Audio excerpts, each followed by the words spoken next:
Welcome you to the Thursday, September the 17th, 2015 meeting of the Alarm Systems Contractors Board. Ms. Vest, will you please call the roll? Thank you. Scott Cockcroft. Here.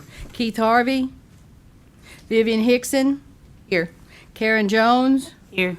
Mackenzie Roberts. Here. Let the record show that Keith Harvey is not present, but you do have a quorum, Madam Chair.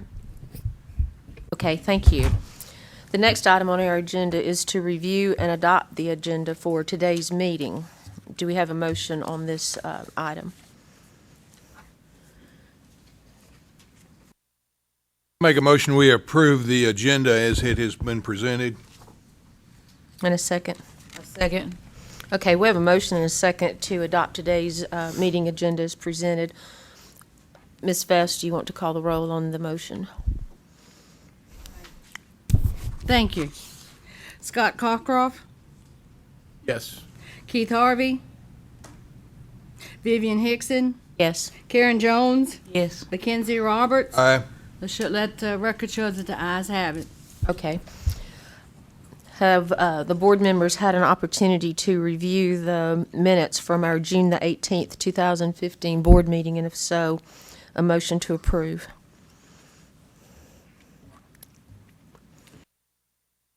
I make a motion to approve the minutes from our previous board meeting as they were recorded and presented to us. Okay, do we have a second? Second. Okay, we have a motion by Mr. Roberts, a second by Mr. Cockcroft to approve. Ms. Vest, will you please call the roll? Scott Cockcroft. Yes. Aye. Karen Jones. Aye. Vivian Hickson. Aye. Ken Roberts. Aye. Let the record show the ayes have it. Okay, thank you. Next on our agenda is the legal report with Ms. Ashley Thomas. Good morning. We'll just get right into it. The first case is 2015-009-231. This complaint opened after the board office received a termination notice for an employee. The registered employee's termination date was April 18th, 2014. The board office received the termination notice on November 25th, 2014. In response, the respondent apologized for the oversight and indicated that the company has included in its exit checklist the state's termination notice requirement. I recommend that we authorize a formal and send a consent order with a civil penalty in the amount of $50 in violation of Tennessee Regulation 0090-01.06. Okay, do we have a motion on this matter?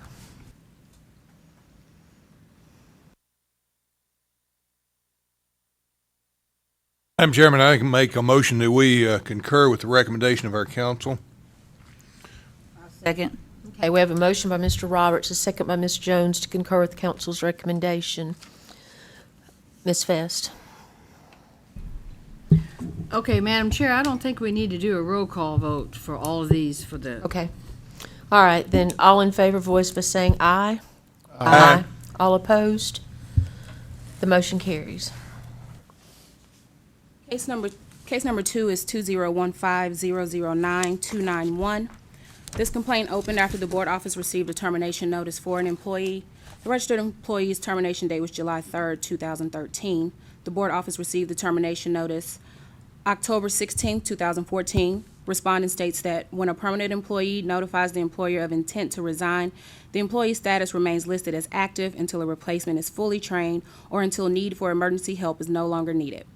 The last payroll date for the employee in question was July 3rd, 2013, and according to the DQA, her help was not needed between July 3rd, 2013 and October 16th, 2014, that being the date the termination notice was received. The respondent states that terminating the employee's license within 30 days of the last date of permanent employment is impossible.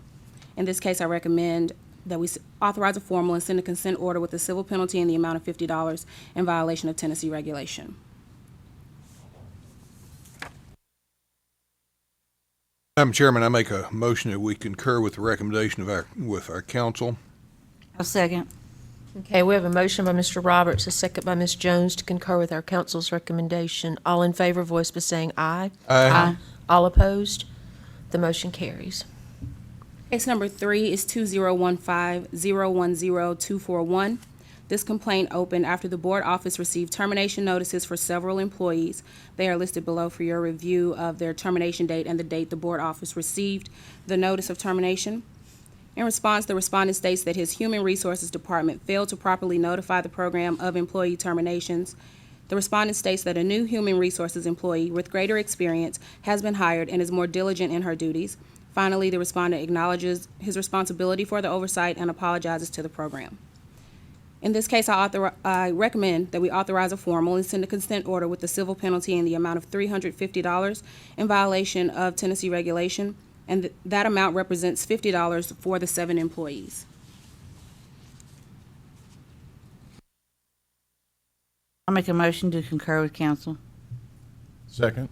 Okay, we have a motion by Ms. Jones, a second by Mr. Cockcroft to concur with our council's recommendation. All in favor, voice by saying aye. Aye. All opposed? The motion carries. Case number 4 is 2015-010-251.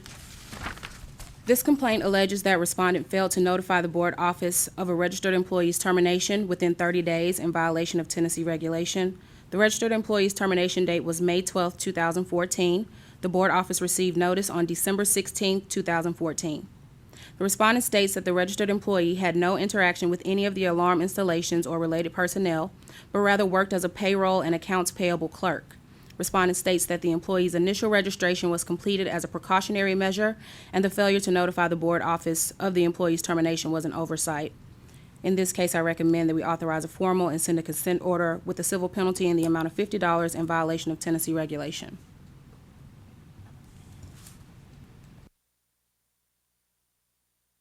Madam Chairman, I make a motion that we concur with the recommendation of our council. Okay, we have a motion. Do we have a second? I'll second. A second by Ms. Jones, a motion by Mr. Roberts. All in favor, voice by saying aye. Aye. All opposed? The motion carries. Case number 5 is 2015-010-261. This complaint alleges that respondent failed to notify the board office of a registered employee's termination within 30 days in violation of Tennessee regulation. The registered employee's termination date was July 31, 2014, and the board office received notice on December 3, 2014. Respondent states that the office manager for the company did not present the termination notice for the DQA's signature timely.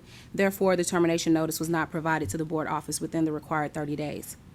In this case, I recommend we authorize a formal and send a consent order with a civil penalty in the amount of $50 in violation of Tennessee regulation. Madam Chairman, I make a motion that we concur with the recommendation of our council. Second. Okay, we have a motion by Mr. Roberts, a second by Mr. Cockcroft to concur with our council's recommendation. All in favor, voice by saying aye. Aye. All opposed? The motion carries. Case number 6 is 2015-013-021. This complaint alleges that respondent failed to list a registered employee on the company's 2015 renewal form in violation of Tennessee Code annotated 6232-317D, as well as Tennessee regulation. Respondent states that the failure to include the registered employee on the renewal form was an oversight, as the company's spreadsheet had not been updated when the employee obtained a license. Respondent states that the company's spreadsheet has since been updated. In this case, I recommend we authorize a letter of warning and close the case. Why that as compared to the others with the $50 fine? For this particular case, I believe this is the first offense for this company. Okay.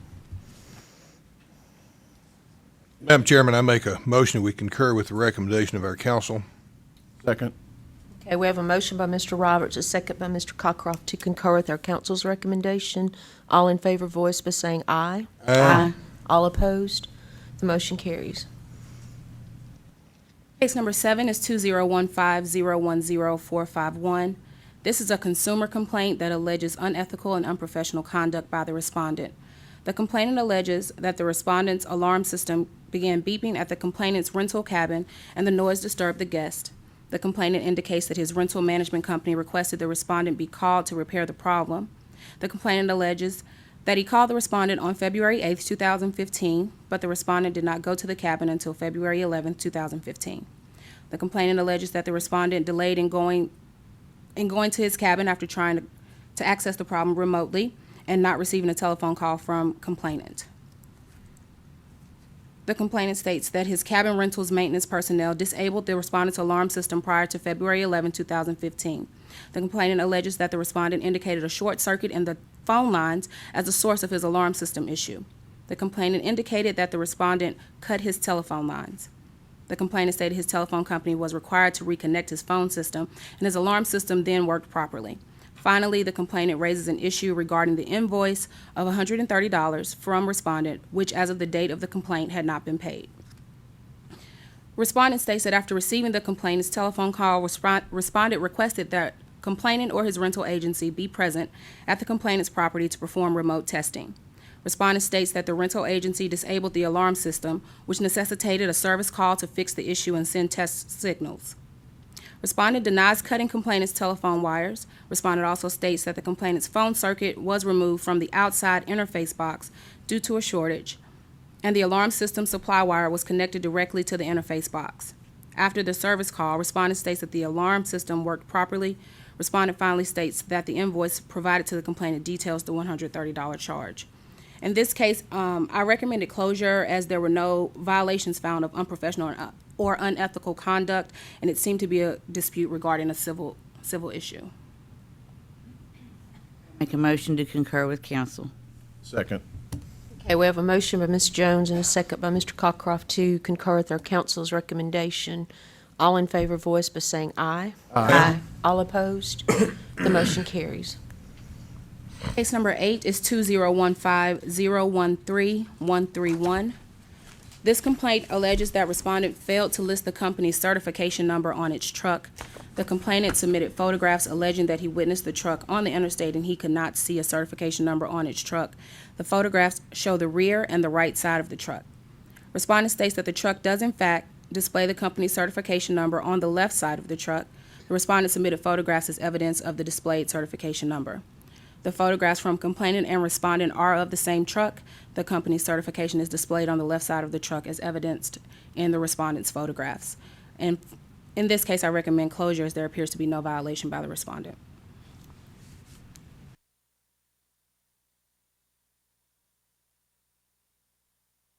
Madam Chairman, I make a motion to concur with the recommendation of our council. Second. Okay, we have a motion by Mr. Roberts, a second by Mr. Cockcroft to concur with our council's recommendation. All in favor, voice by saying aye. Aye. All opposed? The motion carries. Case number 9 is 2015-013-481. This complaint alleges that respondent failed to register an alarm employee within 30 days of beginning employment in violation of Tennessee Code annotated 6232-312. On April 2nd, 2015, the board office received a notice of termination regarding an alarm employee. Upon investigation, the board office discovered that the alarm employee was not registered. The alarm employee submitted an application on October 25th, 2012. The board office requested 5 years of employment history, which the employee did not provide, and a closure notice was sent to respondent on April 2nd, 2013. Respondent states that the closure notice was not received at the Johnson City, Tennessee office. Respondent states that a payment for license renewal was mailed, which included payment to renew the alarm employee's license after April 2nd, 2013, but prior to November 13, 2013. Respondent's renewal list did not include the alarm employee's name at any point. In this case, I recommend we authorize a formal and send a consent order with a civil penalty in the amount of $500 for violation of Tennessee Code annotated 6232-319. The civil penalty represents $50 per month for a total of 10 months. 10 months was determined as the length of time the respondent company failed to submit registration for its employee, beginning with the June 10th, 2014 renewal list that did not include that registered employee through April 2nd, 2015, which is the date of the termination notice. I'll make a motion to concur with counsel.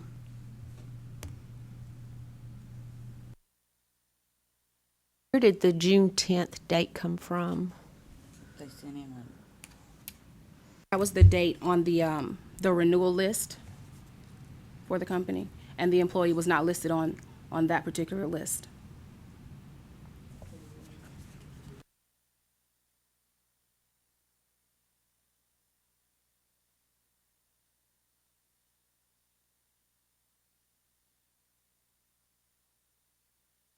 Okay, we have a motion by Ms. Jones to concur with our council's recommendation. Do we have a second? I'll second the motion, but I'm interested in discussing it a bit further. I must admit that I'm a bit confused by some of the dates here involved. Of course, I confuse easily, so it's not an unusual occurrence, but do I understand that the employee submitted an application in October of 2012? Yes. And then was terminated in April of 2015. That's Never become registered, did he? April 2015. Right. That's 2.5 years. 2015 is the date the board office received the notice of termination. Right. But the employee worked through April 2nd, 2013. And that's where I calculated the 10 months. Am I understand that they worked him with the rest of those employees that were registered. He didn't get registered that day, but they worked him anyway up until that 2015 date. They worked him through April of 2013. Right. So whoever fired him wasn't the one The board that office did not receive the notice until 2 years later. That he was terminated. he was right. But he never was registered to begin with.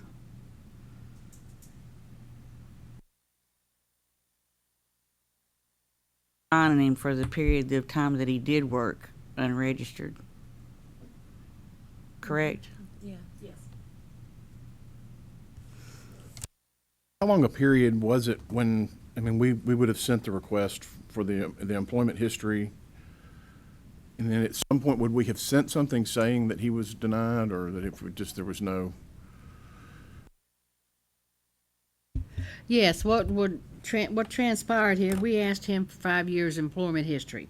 As you can see, that we did that, and when the employee did not provide and we sent a closure notice, because we never did get that information. The closure notice goes to the alarm company, excuse me.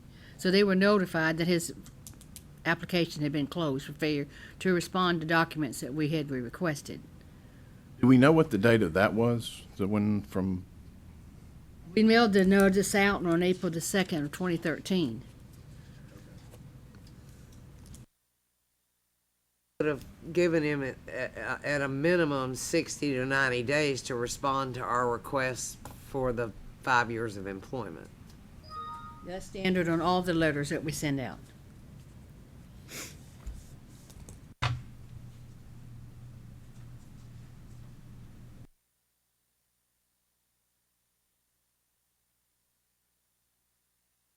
Madam Chairman, even though I may be confused a bit on the dates, it would still seem like the recommendation of our council, which is for a $500 civil penalty, would seem appropriate. And so I, for one, would be ready to vote on this issue. Okay, we have a motion by Ms. Jones and a second by Mr. Roberts to concur with our council's recommendation in this matter. All in favor, voice by saying aye. Aye. All opposed? The motion carries.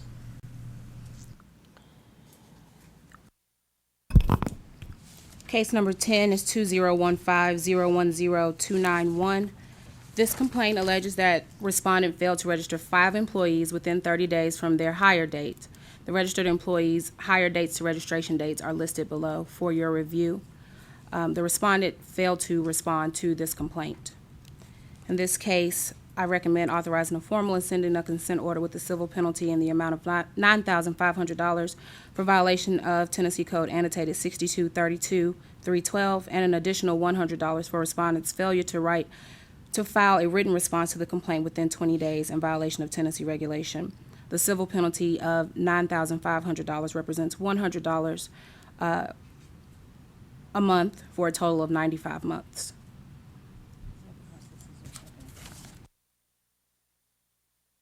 I did not include that. This is the second offense for this particular company.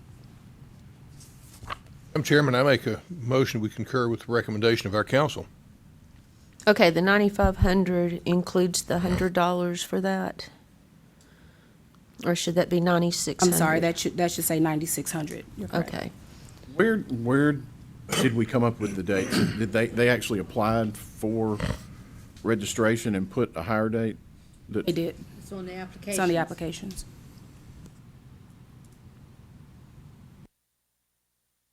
So with the one change of $9,600, do we have a motion in this matter? I make a motion, we concur with the recommendation of our council with correction of the proposed civil penalty from $9,500 to $9,600. Do we have a second? I'll second. Okay, we have a motion by Mr. Roberts, a second by Ms. Jones to concur with council's recommendation with the modification. All in favor, voice by saying aye. Aye. All opposed? The motion Opposed. carried. Okay, let it show 3 ayes and 1 opposed. Case number 11 is 2015010301. The complaint alleges that respondent failed to register 2 employees within 30 days of their employment date as required by Tennessee Code annotated 6232-312. The following applications were received on November 7, 2014. There are 2 registered employees with employment dates of September 8th of 2014 and July 30th of 2014. Respondent states they're an employer located in Georgia, and all employees must go through a 90-day probationary period as part of their employment. Respondent states that the company determined the 2 employees will begin working a Tennessee project in December of 2014. In this case, I recommend we authorize a letter of warning to respondent and close.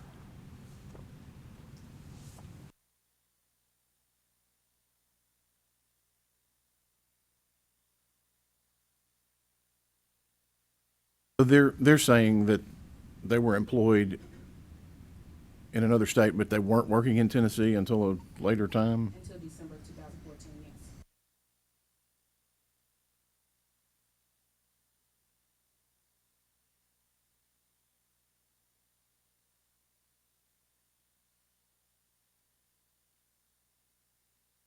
Madam Chairman, I make a motion we concur with the recommendation to council. The recommendation to me seems appropriate given the circumstances presented.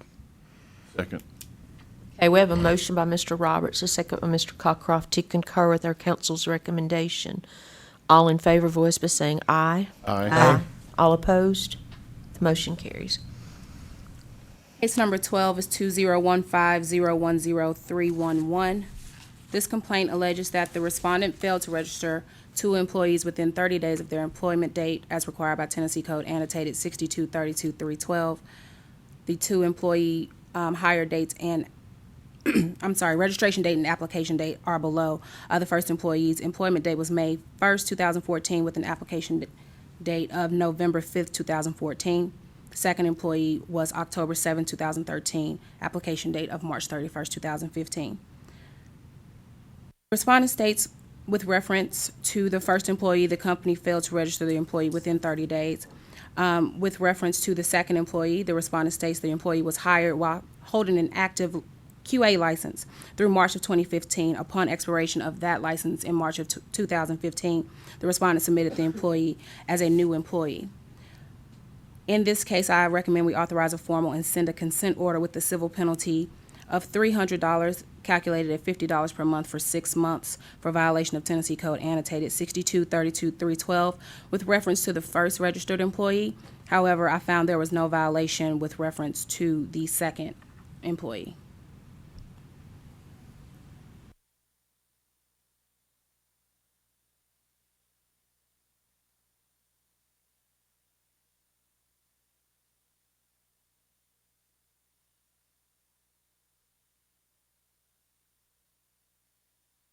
It's interesting. I don't know that we've ever encountered one quite like that where a qualified agent is then, assumes surrenders his or her license and then became a registered employee. That's a little different. Madam Chairman, I make a motion we concur with the recommendation of our council. Second. Okay, we have a motion by Mr. Roberts and a second by Mr. Cockcroft to concur with our council's recommendation in this matter.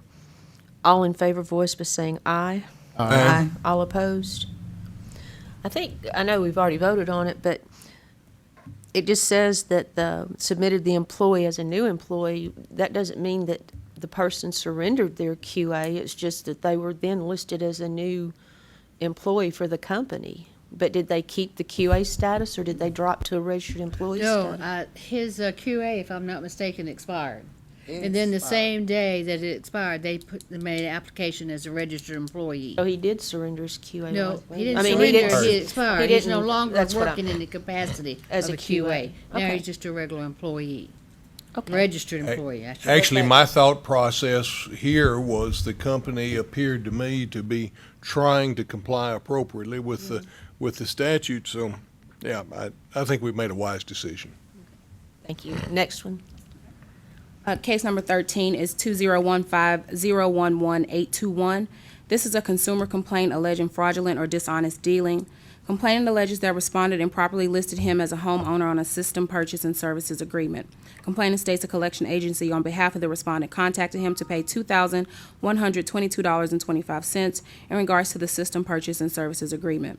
Complainant states that his signature was forged on the agreement and he is not responsible for payment on the alarm system account. Respondent states complainant's name was listed on an agreement for an alarm system on June 20th, 2012. Respondent states that the agreement contains signatures from the homeowner and the complainant. Respondent states that the homeowner gave the account information.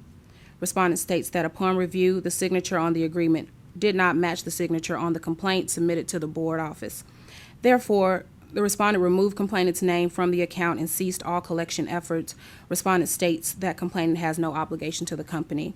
I recommended closure in regards to the respondent's corrective action. They determine who, yeah. I believe the homeowner put both signatures, and so when they investigated more, they saw that the homeowner put both signatures. The complainant did not sign it, and so therefore they took it off and ceased collection procedures. There were 2 signatures on the original agreement. The complainant never signed that agreement, but because he was a signed party to that contract, when they pursued collection efforts, they went, of course, after that person as well. They investigated, found that he did not sign it, and so they stopped the collection measures against him. So the homeowner and the complainant are 2 different people. Okay. Madam Chairman, I make a motion we concur with the recommendation of our council. Second. Okay, we have a motion by Mr. Roberts, a second by Mr. Cockcroft to concur with our council's recommendation. All in favor, voice by saying aye. Aye. All opposed? The motion carries. Case number 14 is 2015-010-281. This complaint alleges that respondent failed to register 5 employees within 30 days of their hiring date. They are listed below for your review, as well as their months without registration. Respondent states that 2 of the registered employees were not hired as central station operators, and applications were submitted, quote, out of an abundance of caution. Respondent states that the remaining 3 registered employees were hired as central station operators. However, respondent states that all 5 employees were in training for 6 weeks and proposed revised employee hire dates. In this case, I recommend we authorize a formal and send a consent order with a civil penalty of $400 in violation of Tennessee Code annotated 6232-312. The civil penalty represents violations with regards to the 3 employees that were central station operators, calculated at $50 a month for 8 months.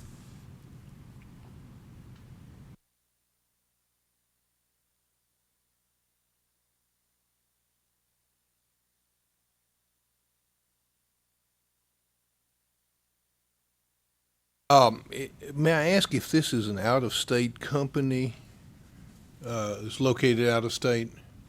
It's the central station. I, okay. Madam Chairman, I make a motion we concur with the recommendation of our council. Situation here is a little unusual, but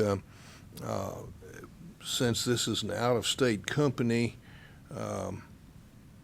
and they have acknowledged that there were 3 employees that were in fact hired, then it would seem to me that the recommendation of our council is appropriate given the circumstances. I'll second. We have a motion by Mr. Roberts, a second by Ms. Jones to concur with our council's recommendation in this matter. All in favor, voice by saying aye. Aye. All opposed? I think I'd like to point out here Motion that my inquiry as to an out-of-state company isn't a desire to treat an out-of-state company differently from an in-state company, but it just helped clarify the situation. And it's also, they're making an effort to comply, and we have a lot of out-of-town central stations that aren't, will have one registered employee or something, so. Case number 15 is 2015-013-541. This complaint alleges that respondent failed to notify the board office of an address change within 30 days as required by Tennessee Code annotated 6232-316 subpart F, as well as Tennessee regulation. The board office received return mail from the United States Postal Service noting a changed address for the respondent. The respondent's complaint response was a notice of address change, purportedly effective June 19, 2015. In this case, I recommend we authorize a letter of warning to respondent and close the case.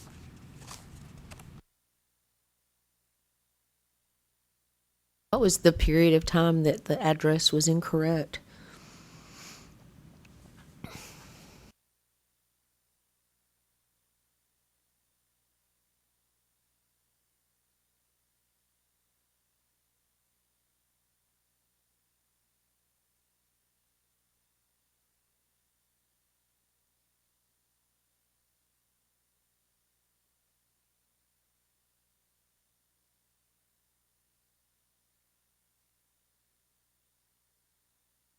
That date is April 15th. That's the date we got it. Their only response was just the notice of address change, and that date was purported to be June 19th, so that would be, what, 2 months? Yeah, after after we got their mail. Right. So they did not indicate exactly when their address changed. Their response was just to submit the form. The original piece of mail that was going out was a renewal notice or a, and then they haven't, have we sent them a request to respond to this complaint? A request for citizenship verification For one of their employees. for one of the employees, and that was returned, which prompted the office to know that there was a new address for the company. They haven't responded to, because they would have been sent something on this violation as well, right? But they hadn't responded to The that. new address. Right, okay. We sent that notice to the new address, and like I said, the response to that there had been a complaint, was a change of address form.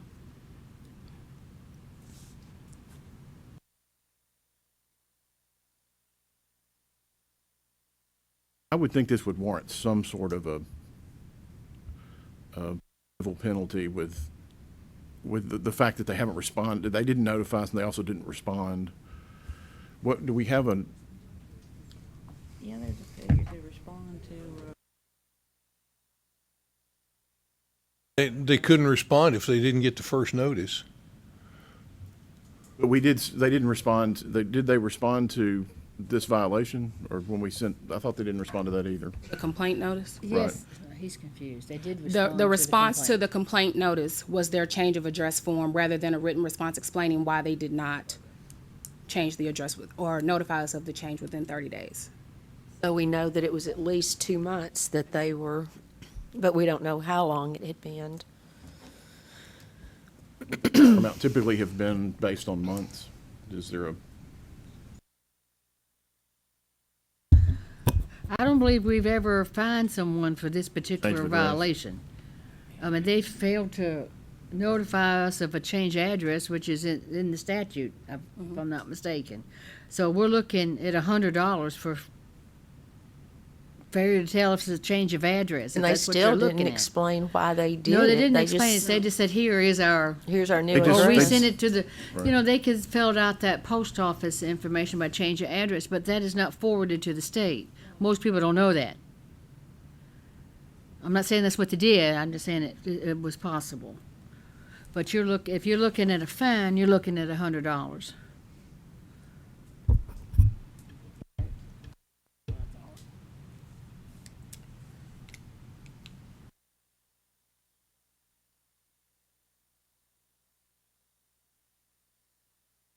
Was, I mean, it may, for a little more information, again, certainly want to treat everybody equally, but was the change of address a post office box, physical address? Did they move from one Change was to location to another?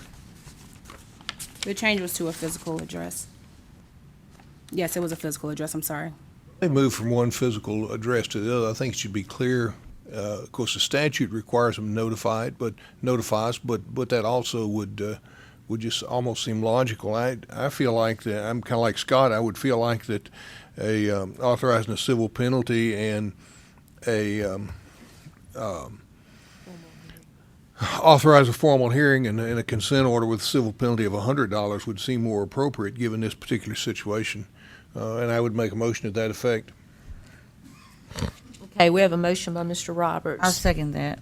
To alter the recommendation to include authorization of a of a formal hearing and a civil penalty of $100 in violation of 6232-316F and Tennessee Comprehensive Rules and Regulations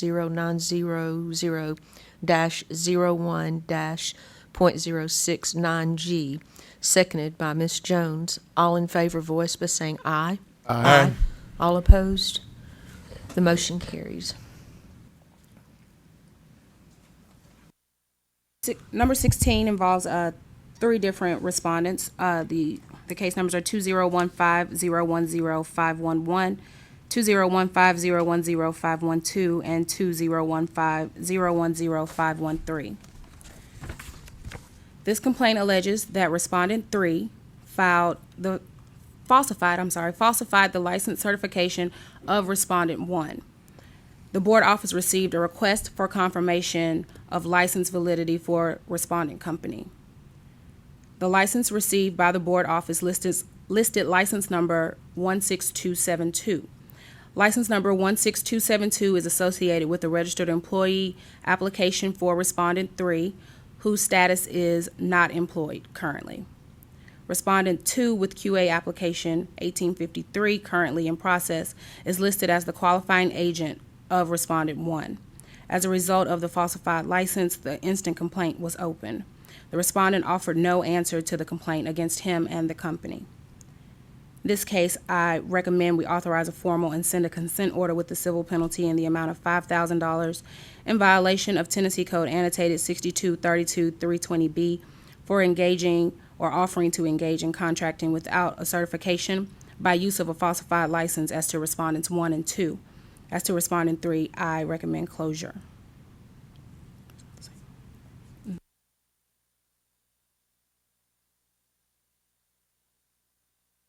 This one is really less than clear to me. Yeah, I got lost in that too. Confused that a registered employee would be submitting paperwork on behalf. Is that just a coincidence on the number? Like they just picked a number and it happened to be this person's number? Is what they, is a, Falsified They the falsified document. the He used document. his registration and changed it and put the name of this company on there and then presented it to someone as if he were licensed. so he's a registered, the person's a registered employee for some company and then, He was. okay, and then he used that registration number as though that's his, as an alarm contracting license number. Got his employee card. So he altered the employee card, put a name of a company on it, and presented that card as him being a company. He can track the numbers. And it is, then the person, it's the number matches the person who's, No longer employed. okay. They're all three the same person. They're all three the same person? Employee The and the employee and the QA QA is the applicant. same for that same company. So that person owns that company. So it's all one entity. but three So, different so companies. respondent number 1 is perhaps a corporate entity owned by respondent number 2? Okay. But the indication here is that respondent number 3 falsified certification, and the recommendation is to close any complaint against someone that falsified a document. Do I understand it correctly? What did you? Can you repeat that one more time? All right, I'm sorry. I'm kind of looking at them maybe one at a time here. You would indicate that respondent number one and respondent number two are synonymous for all intents and purposes. And three, they're all three the They're same. all the same person. The three, he's not responsible because he's no longer employed as he has nothing to do with the company he was as a registered agent for, so that's why you're saying close against that. He 'cause took the he doesn't card from yeah. that registered employee and then falsified it to look like a company license. He wrote Alarm Contracting Company on there and turned it into several entities. The former company that he worked for didn't do anything wrong, so that's why we're saying close against three, because that really relates to the prior company. That, So he was an employee. He was never a QA, and he took his registered employee license that you can frame, changed it, And put the and company. give it to somebody, and told him he was a He was a QA of company. that company. And then he had a And that company. he had a company, yeah. And he does have an application on file for a QA and a company, which won't be issued until this is resolved. Enough to tell me that he's got bad moral character. that's what I was thinking. Could that be part of their motion? I mean, it seems to me as it Deny needs his to go application? against his application. If you're, And that can be part of your decision as far as also denying the application, in addition to deciding on the why civil would we penalty. want him in our industry if he's gonna do that once? Lepers normally don't change.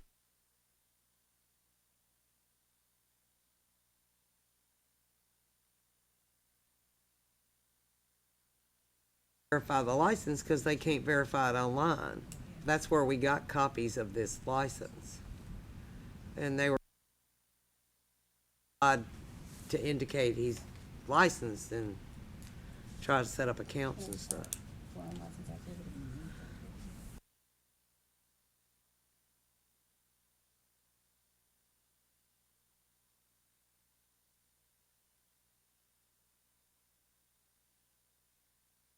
I'm gonna make a motion that we concur with council and flag the application for bad moral character previous to applying for a license. Flag it or deny it. Well, can we deny it? I think we'd have to have a motion on it to, even Well, though I'm we don't really trying have. to add it into this. Just for discuss it. further information, this respondent did have a prior complaint for unlicensed activity. Yeah, I think there's an outstanding civil penalty for that complaint. right. So he's never gonna So change. this is his second violation? Is Yes, this the ma'am. appropriate penalty for second violation? Yes, ma'am. Yes, Okay, because I don't Yes. have the yeah. schedule. I think so, yeah. Okay. I think we need to deal with this matter, and then we'll deal with the other as a separate motion. Is that appropriate, Ms. Vest? I'm sorry. Deal with this particular complaint, and Yes. then on a separate motion, although we don't know the person's name or anything, take a vote on denying his application because of poor bad I moral don't think you character. need to make it a separate motion. I think we need to make it all We one can do motion it on this all in complaint one. number. Yes. Add whatever that you want to deny his applications that are in the board office along with this complaint right here. Can we Okay, get then the that can be- TCA real quick on that so we can incorporate it into the motion?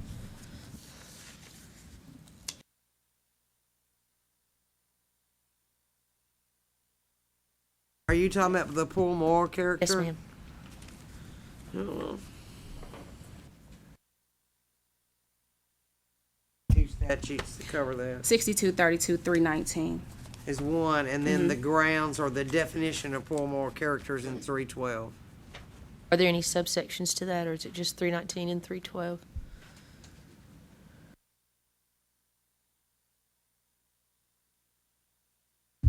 Subpart E, E2. On 319? I'm sorry, 6232-312, subpart E, 3E2, I'm sorry. 6232 303 9A and B. Okay, I thought I've got 6232 319. Is that the wrong code? You said 319 was the- 303 9A and B is the definition of poor moral character. 303. 312E2 is the board's authority to deny based on poor moral character. What was the 319 Yeah, what's that you said? 319? 319 is the board's may refuse to issue, so that's 319D, I'm sorry. The board may refuse to issue or renew a certification or license to any person, firm or corporation for lack of financial stability, misconduct, gross negligence, et cetera. And So so, actually, I need to add all three of these into Yes. the, okay. You clear? Whoever's going to make the motion to include this into. I did, and I'll have to change it to say that I concur with council on the consent order with civil penalty in the amount of $5,000 in violation of Tennessee Code 6232 320B for offering to engage in contracting without a certification by use of a falsified license as to respondent 1 and 2, closed on 3, and then that we make a motion, in the same motion, to deny the application for bad moral character, engaging, no, we already done engaging. 6232 319D, 6232 303 9AB, 6232 312 3E2 is my motion. Second.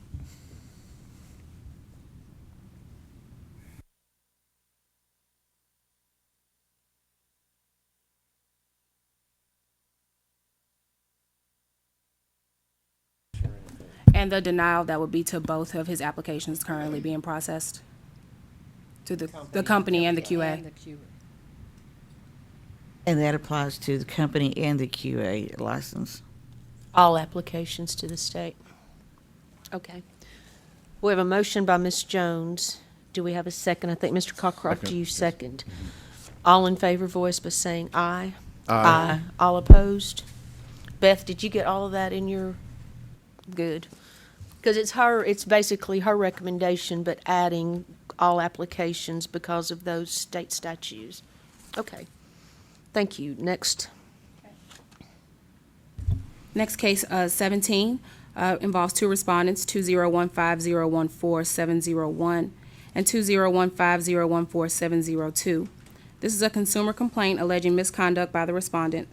The complainant had an alarm system installed approximately in 2005. The complainant states that her alarm system began beeping and alerted her to a low battery. The complainant contacted respondent 2, who, after confirming that her system was unmonitored, indicated that she would be charged for the service call and battery replacement. The complainant was also informed that because her call was on a holiday weekend, she may not be seen until the following Tuesday. The complainant alleges that she did not receive any response from respondent 2 the following week. When her system was monitored, she was monitored by respondent 1. Respondent 1 states the company did not sell or install the complainant's alarm monitoring equipment. Respondent also states that complainant does not have an account with the company, and there is no contractual obligation to provide service for the complainant's equipment. Respondent 2 states that complainant is not an existing customer of the company, and the warranty on security equipment is valid only within 12 months of installation. Respondent 2 further states that when the complainant contacted the company, the responding company made an effort to respond to her service call, but because of the size of the staff available at the time, the complainant's call was not able to be addressed. In this case, I recommended closure as to both respondents, as there appeared to be no violation. I'll make a motion to concur with council. Second. We have a motion by Ms. Jones and a second by Mr. Cockcroft to concur with our council's recommendation in this matter. All in favor, voice by saying aye. Aye. All opposed? The motion carries.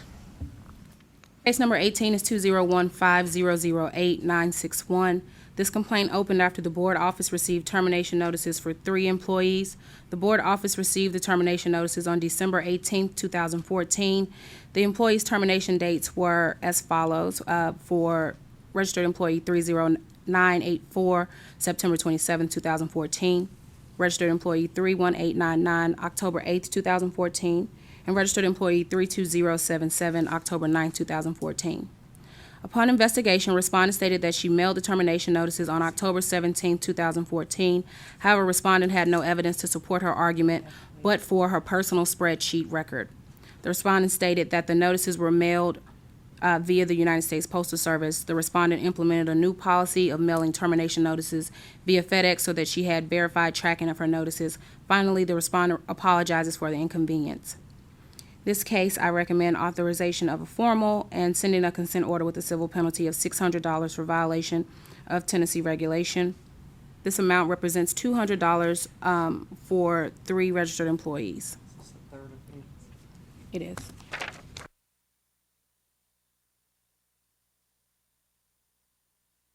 I'm sorry, and this would have been the 3rd offense for this particular respondent.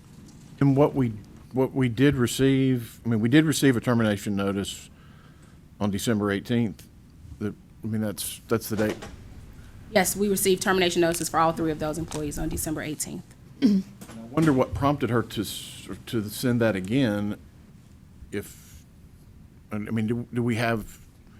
we staff Some of them their when they come in? compliance agents that work for these companies actually go online and verify that we've processed whatever they've sent us. When they go and maybe they were coming up for renewal, but they'll go and actually verify that our records match theirs. And I think in this case, what happened was they were doing that. I think they emailed the board office to confirm. It was a few months after, of course, when they tried to confirm, but that's what prompted the information. Madam Chairman, I make a motion that we concur with the recommendation of our council. Okay, we have a motion by Mr. Roberts to concur with our council's recommendation. Do we have a second? I'll second. And a second by Ms. Jones. All in favor, voice by saying aye. Aye. All opposed? The motion carries. Ms. Jones? Me. Meeting, and I think we're ready for 19, is that correct? Yes, ma'am. All right. Case number 19 is 2015-015751. This is a consumer complaint alleging misconduct by the respondent. Complainant states that a false alarm dispatched the police to his residence. The following day, the complainant states he contacted responding company who answered his service call and found no issue. The complainant received an invoice for the service charge, which he disputed. Complainant states the responding company canceled his monitoring agreement and locked the system. Complainant alleges his system is unable to be accessed by any other alarm contracting company as a result of respondent's actions. Complainant further alleges that after speaking with the company in an effort to service his system, responding company will not enter into a new contract for monitoring services with him. Respondent states that complainant's contract was canceled in November 2009. Respondent states that complainant contacted the company on May 26, 2015 to request and was given an installer code in order to have the system monitored by another company. Respondent states that on June 24, 2015, complainant contacted the company and a responding company employee assisted the complainant in troubleshooting his system to reset his master code for the security system. Respondent states that complainant contacted the company again on June 25th, 2015, and the company attempted to assist in troubleshooting the complainant's alarm system. When the system issue could not be resolved telephonically, the respondent company employee stated that he would inquire about renewing complainant's agreement and from there would issue a service technician to address the system issue. Finally, respondent states that the company decided not to enter into a new agreement with the complainant, and respondent did provide telephone conversations in support of its position in response to the complaint. Based on that evidence, I recommended closure as there appears to be no violation by the respondent. Madam Chairman, I make a motion we concur with the recommendation of our council. Second. Okay, we have a motion by Mr. Roberts, a second by Ms. Jones to concur with our council's recommendation. All in favor, voice by saying aye. Aye. All opposed? The motion carries. Case number 20 is 2015-016-171. This complaint opened when the board office received termination notices for 5 registered employees. The termination notices were not received within 30 days of the termination dates as followed. The first registered employee termination date was December 19, 2014, and the termination notice was received on February 18, 2015. Second employee, the termination date was December 23, 2014. The third registered employee, the termination date was November 26, 2014. the fourth employee, the termination date was November 17, 2014, and the fifth registered employee, the termination date was November 15, 2014. All four of those termination notices were received on February 20th, 2015. Respondent states that the termination notice for registered employee 32470 was submitted on January 19th via email. Respondent states that the board office did not confirm receipt of the termination notice, but presented evidence of the notice being delivered. As to the remaining registered employees, the respondent acknowledged that the termination notices were not submitted timely and states that a new human resources generalist was unaware of the time requirement to submit termination notices. Respondent states that it was not the company's intention to violate any rules.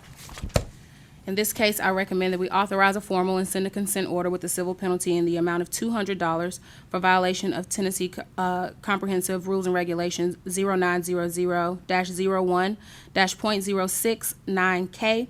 This amount represents $50 per month. $50 per month for 4 registered employees. Madam Chairman, I make a motion we concur with the recommendation of our council. Second.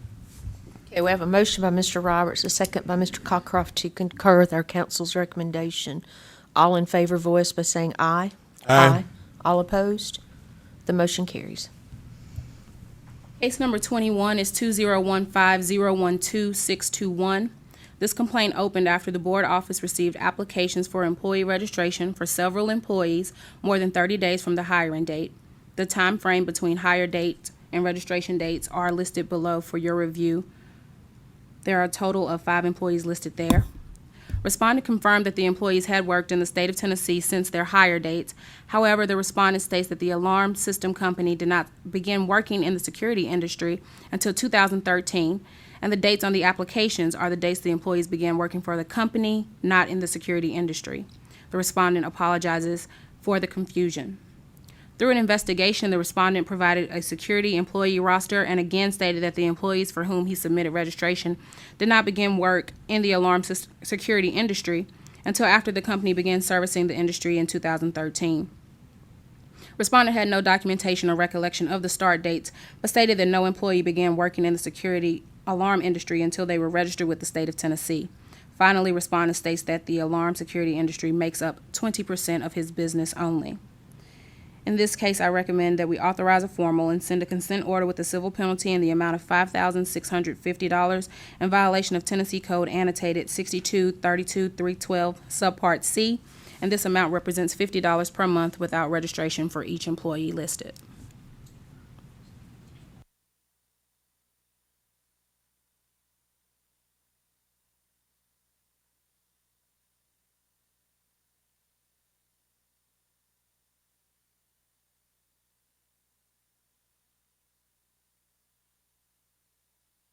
The hire dates listed here are all January 1st, 2013. Does that correspond with when the respondent indicated they entered the alarm business in Tennessee? No, the hire dates on the applications are when the respondent is alleging that's when they started with the company, but not when they began working in the alarm industry in Tennessee. And the respondent could not recall the start dates for their work in Tennessee. Okay, thank you.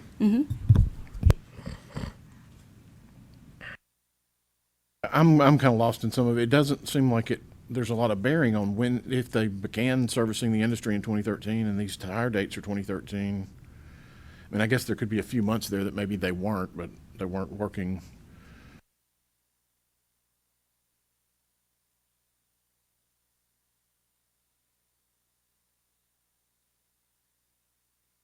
I believe the company's certification was approved in either February or March of 2013.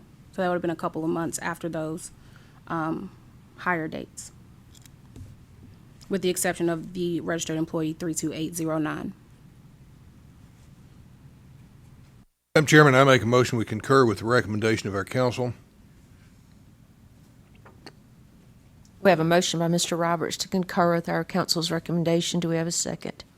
I'll second. And a second by Ms. Jones. All in favor voice by saying aye. Aye. All opposed? Opposed. Let the record show 3 ayes and 1 nay. Mr. Cockcroft.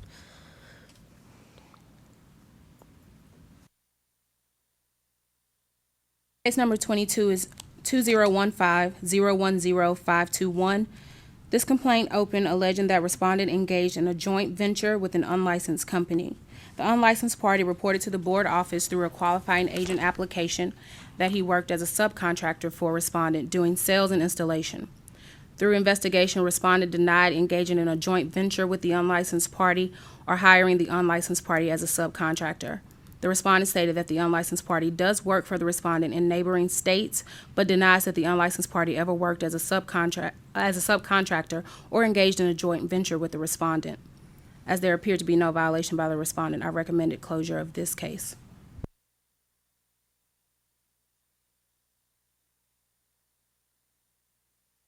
Complainant not provide any kind of receipts that he got from the QA where he hired him as a subcontractor or anything? The board office became aware of it through an application for a qualifying agent where he wrote down that this is where he was subcontracting. That's what I'm saying. He couldn't prove that he had been anywhere for 5 years. He didn't have any receipts. I don't, no, Put down that you worked for somebody, you got to prove it, don't again, you? the guy says he did work for him in other states. Other so- states. So what did we do to 16? I will state that the qualifying application that prompted the complaint against this particular respondent was submitted by a complainant or respondent in today's legal report. So the QA that submitted the application that indicated he was subcontracting with this current respondent is the respondent in case number 16.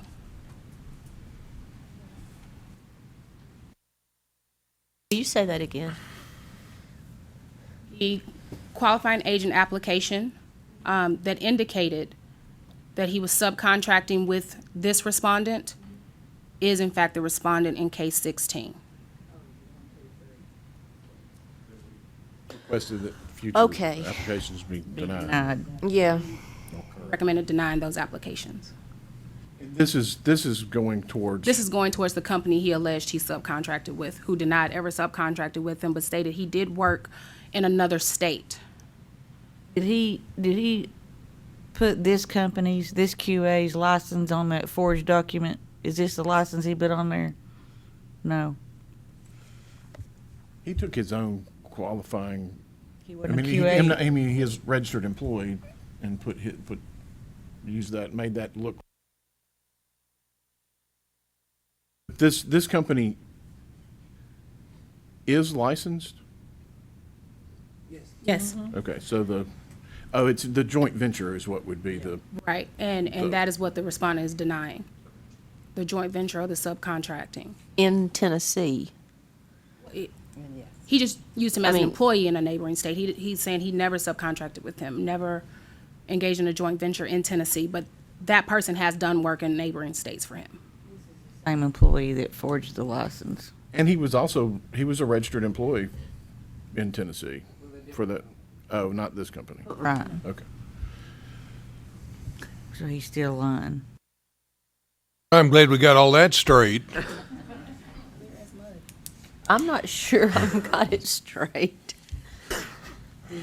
Well, I would think, Madam Chairman, that the recommendation of our council would seem to be wise in that the respondent here appears to have been claimed as a joint venture partner that there doesn't appear to be any evidence to support. And so I believe that our council recommending that we close this because the respondent in this particular issue does not appear to have in violation seems to be wise. So I would make a motion, therefore, that we concur with the recommendation of our council to close this particular complaint. Second. We have a motion by Mr. Roberts and a second by Mr. Cockcroft to concur with our council's recommendation in this, but the applicant did not provide any documentation that he had in fact worked for this party in Tennessee. Is that correct? He just said he had, but He just wrote it on. there's on the no application. tax records, no No. nothing. Okay. Now that we've cleared that, all in favor, voice by saying aye. Aye. All opposed, the motion carries. Case number 23 is 2015-016-281. This complaint alleges that respondent failed to notify the board office of a registered employee's termination within 30 days in violation of Tennessee Comprehensive Rules and Regulations 0900-01-.069K. The registered employee's termination date was June 15, 2014. The board office received notice on November 6, 2014. Respondent company states that the registered employee was scheduled to leave the company because he was leaving the state. However, the registered employee's relocation was delayed, and as a result, his termination notice was submitted at a later date. The respondent apologizes for the delay in submitting the termination notice. In this case, I recommend authorization of a formal and sending a consent order with a civil penalty in the amount of $50 in violation of Tennessee Comprehensive Rules and Regulations 0900-01-.069K. Madam Chairman, I make a motion we concur with the recommendation of our council. I'll second. We have a motion by Mr. Roberts, a second by Ms. Jones to concur with our council's recommendation in this matter. All in favor, voice by saying aye. Aye. All opposed, the motion carries. Case number 24 is 2015-016-301. This complaint alleges that respondent failed to submit a transfer form to the board office within 30 days of the employment date in violation of Tennessee Comprehensive Rules and Regulations 0900-01-.069K. The registered employee's hire date was September 8, 2014. The board office received the transfer form on January 26, 2015. Respondent acknowledges the failure to submit the registered employee's transfer form timely and apologizes for the oversight.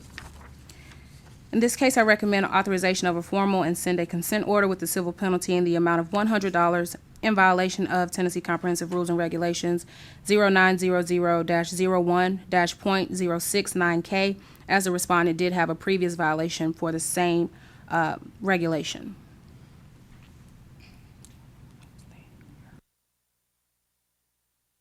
This would have been the second offense for the same particular regulation. So you're not calculating it by the month, just by the second violation, correct? Correct. Okay.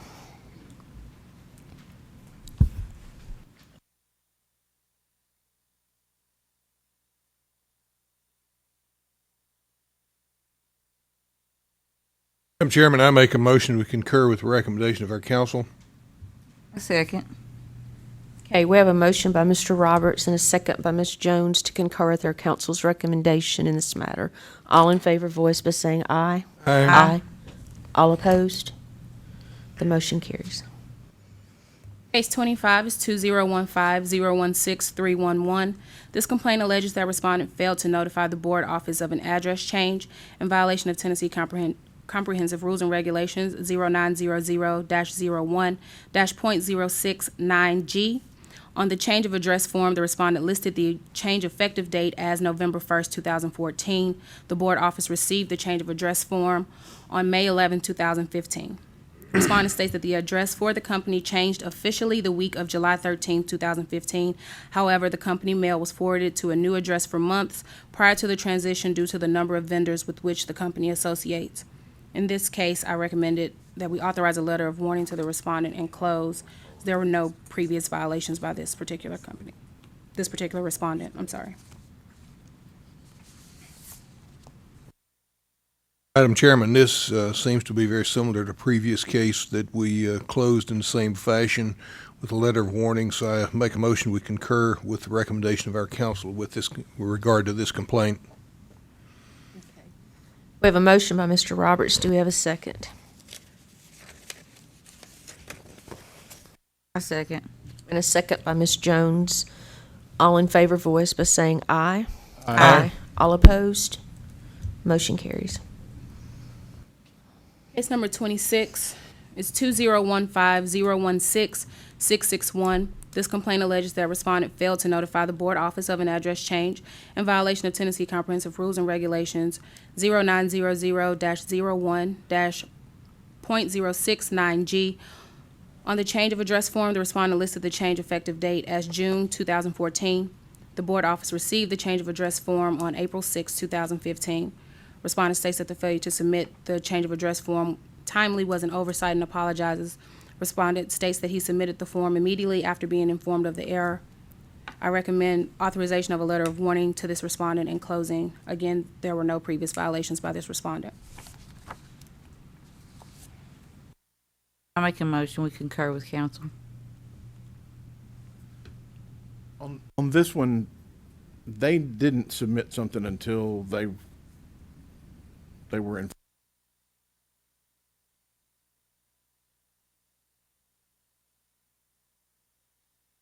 2015. Mr. Cockcroft, your mic's not working, apparently. Okay. The other one, I believe we did have a civil penalty, but the difference in the last one, the last case that we didn't put a civil penalty on, they notified us. What I was trying to see was on this one, how did it get caught? Was it that they sent the notice in, but it wasn't timely, versus we sent them something and got some returned mail? We didn't receive return mail in this case. This particular case, they emailed the board office saying that when they received the citizenship verification paperwork, there was not an updated address, and so they indicated that they moved in June of 2014 and provided that new information. So they self-reported, basically. Yeah. Madam Chairman, I'd second the motion. We have a motion by Ms. Jones, a second by Mr. Roberts to concur with our council's recommendation. All in favor, voice by saying aye. Aye. All opposed? The motion carries. Case number 27 is 2015-013-001. This complaint opened when the board office received a renew form for a responding company listing 19 employees who were not registered within 30 days of their hiring date. The 19 employees are listed for your review as far as their hire date and the date registration was received. The respondent acknowledges that they failed to submit registration for the monitoring employees. The respondent has, since the filing of the instant complaint, submitted registration for the employees, with the exception of one employee who is no longer employed. The respondent states that the failure was an oversight and an honest mistake. In this case, I recommended that we authorize a formal and send a consent order with a civil penalty in the amount of $5,000 in violation of Tennessee Code annotated 6232-312C. That amount is based on the months between, but because that would have totaled almost $20,000. There were no previous violations by this company. I reduced that. I believe it was almost $20,000. Just a second. They've taken steps to correct their action and submitted that information, and so all of that taken into account, that is why I recommended the $5,000 civil penalty, and there were no previous violations by this company.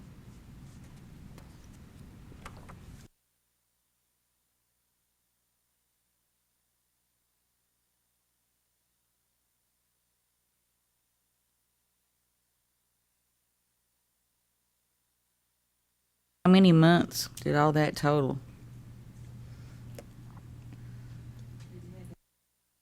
Apparently about 200 if it was $20,000. I have to recalculate it, I'm sorry.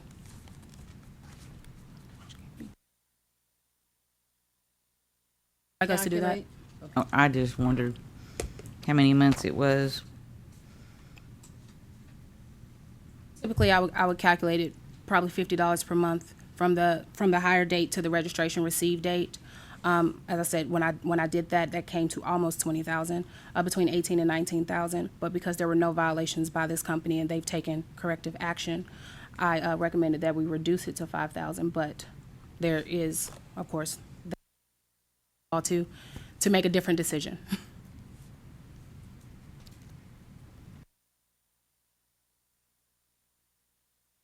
I personally always have trouble with the civil penalties that are high. This one I'm more comfortable with, but we had a couple of others earlier that were probably this much or more for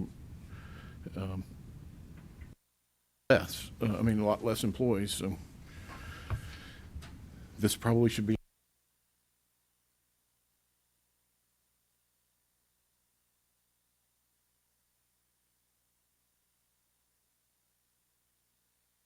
Madam Chairman, I make a motion that in this particular instance, and I haven't done the arithmetic to determine the exact number of months, certainly relying on council's indication that at $50 per employee month, it would have been somewhere between $18,000-$19,000. And also in agreement with Mr. Cockcroft, I would make a motion that we authorize a formal hearing and send a consent order with a civil penalty amount of $10,000 in violation of Tennessee Code annotated 6232-312C. Okay, we have a motion by Mr. Roberts. Do we have a second?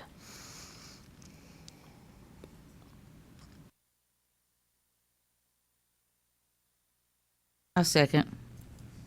And a second by Ms. Jones with an amendment on the civil penalty from $5,000 to $10,000. All in favor voice by saying aye. Aye. All opposed? The motion carries. Case number 28 is 2015-013-011. I just want to state for the board now, there may be some clarification needed on this case, and I'll probably ask Beth to help me out a little bit. Okay, this complaint opened when the board office received information that a respondent company was acting as an alarm systems contractor in Tennessee without having a valid license. The board office received evidence of respondent's company vehicle and website advertising sales of security equipment. An investigation was requested as a result of the complaint.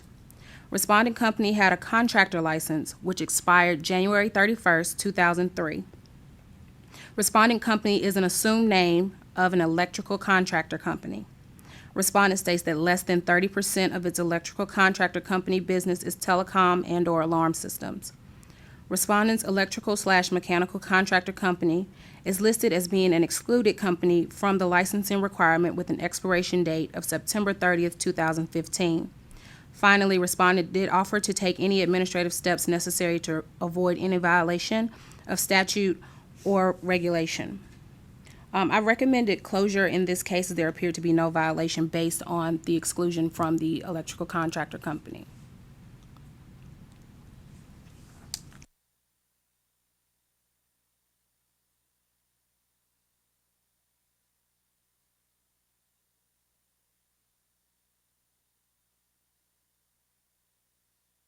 That was the main issue, was the assumed name.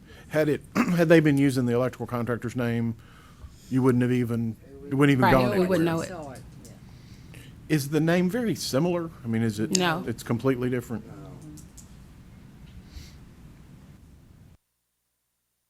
Telecom contractor, telephone, doing alarm work. Their license is I don't know electrical and what The the mechanical. excluded contractor is. contractor is a very large company that predominantly does schools, and they have electrical, mechanical contractor for years. This particular complaint was established because they have an assumed name that's part of their corporation, that's like a division of their company that we didn't recognize, and until we got this investigation, we would not have associated this company with the excluded contractor.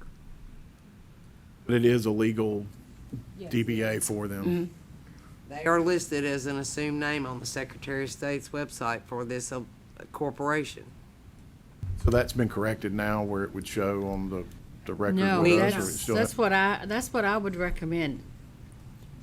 As the director, I would recommend that they give me another application that has the name of the company and doing business as, and we add it to their license. It is not there now.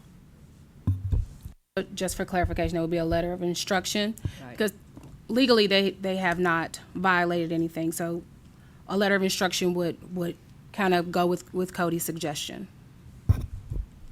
But since they're excluded from the alarm law, we don't regulate them. We've sent them a letter, they're excluded, but they're excluded under this name. And this probably happens every day, and we just don't, well, this one was pretty obvious because of the vehicle in question. Madam Chairman, there were vehicles involved. Yeah. Yeah, with Oh. advertisements on it. Advertisements and a. website. Yeah. Okay. Madam Chairman, I make a recommendation that, or make a motion that we send this company a letter, and I don't know that it'd be particular letter of warning, a letter of instruction probably would be a better comment, thank you. And ask them to submit a letter identifying the assumed name as a part of the electrical contracting company, and upon receipt of that, would then close this issue. Got that in response to the complaint. Okay, then, all right. Then maybe I should just make a motion that we can concur with the recommendation of council. Let's hold If- up a second, because apparently, Cody, you didn't realize that had happened. No, I did not realize, so let me look at this just a moment. Sure.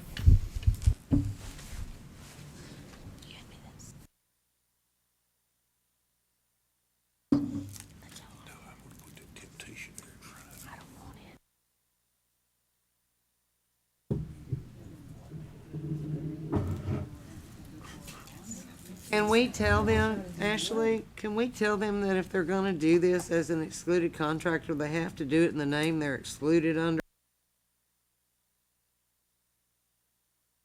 I don't think we have the authority to require them to do that. See, what happens here, we got one card here and one card here. There's two different names on them. They're out here, and on the truck, it's got one name, not this other name. But it is all one entity because of assumed name. That, to me, I think the letterhead, the correspondence, and everything should say DBA.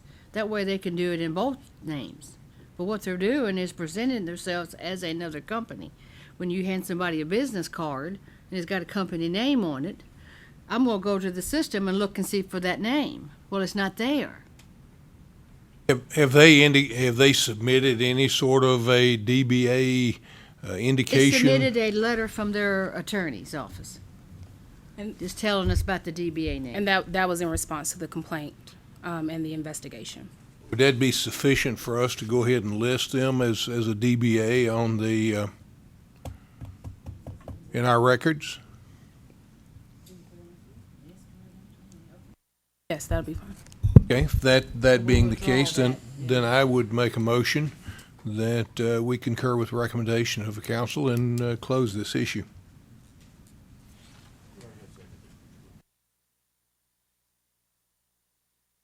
We have a motion by Mr. Roberts to concur with our council's recommendation in this matter. Do we have a second?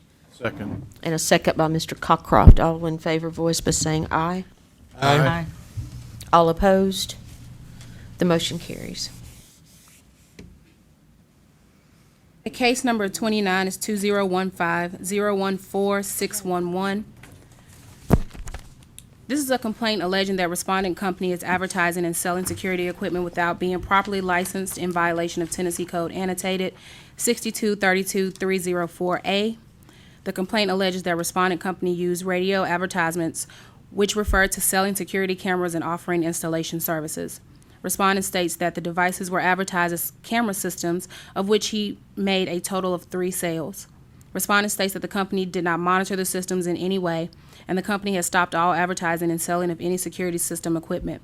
Respondent states that sales of security system equipment were a minute portion of the company business, and no sales will occur unless they are licensed. Respondent states that he was unaware he was violating any law in the sales of security system equipment and apologizes for the misunderstanding. In this case, I recommend authorization of a formal and send a consent order with a civil penalty in the amount of $500 for violation of Tennessee Code Annotated 6232304A.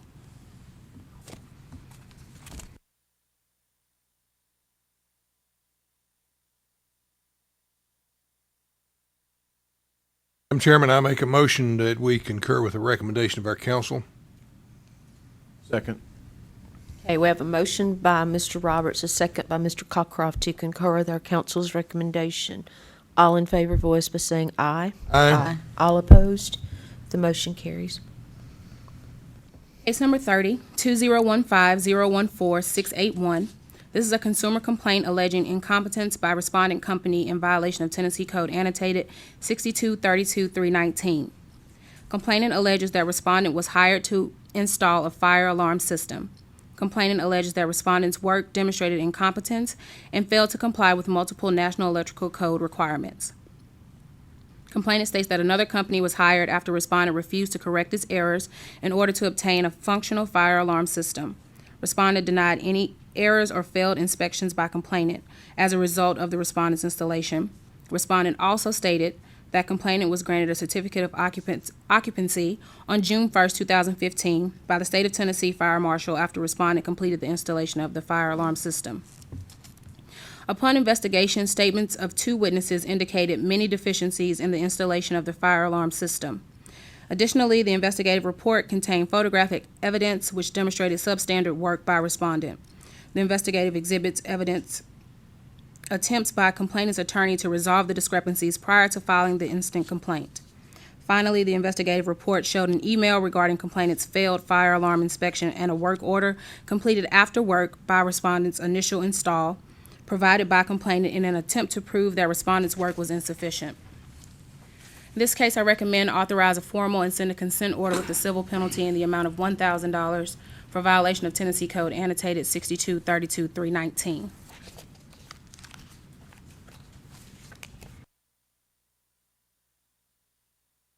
You indicate here that there were 2 witnesses involved. What was the relationship of these witnesses to the complainant or the respondent or any of the parties involved in this complaint?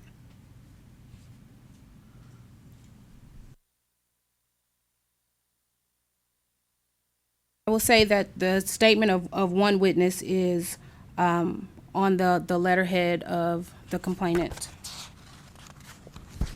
And the second was via an email, so I'm not sure of the relationship there.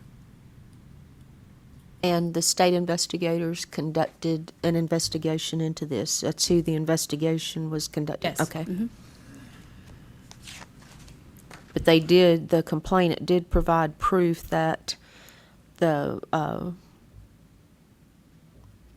it failed on inspection, correct? Yes.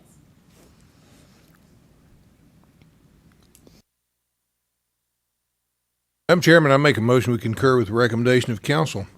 The idea of a formal hearing, if this issue continues to be contested, then the evidence and the witnesses would be presented in a formal hearing. So I think that our council has provided wise advice here, and we should concur with it. Is the contractor licensed for fire as well?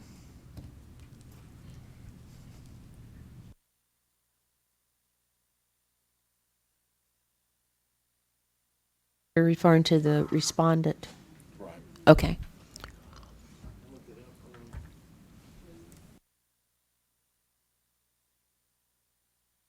But just give us a moment to look that up.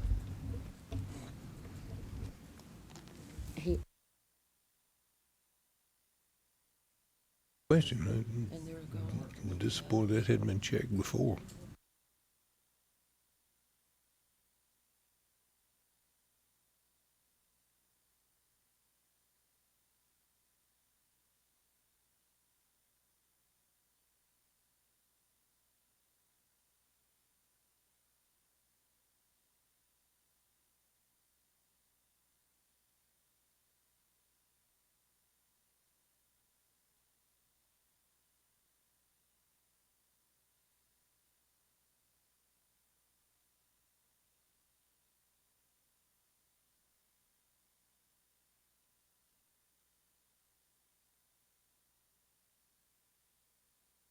And they're an out-of-state company, but they have burglar, fire, and CCTV on their license.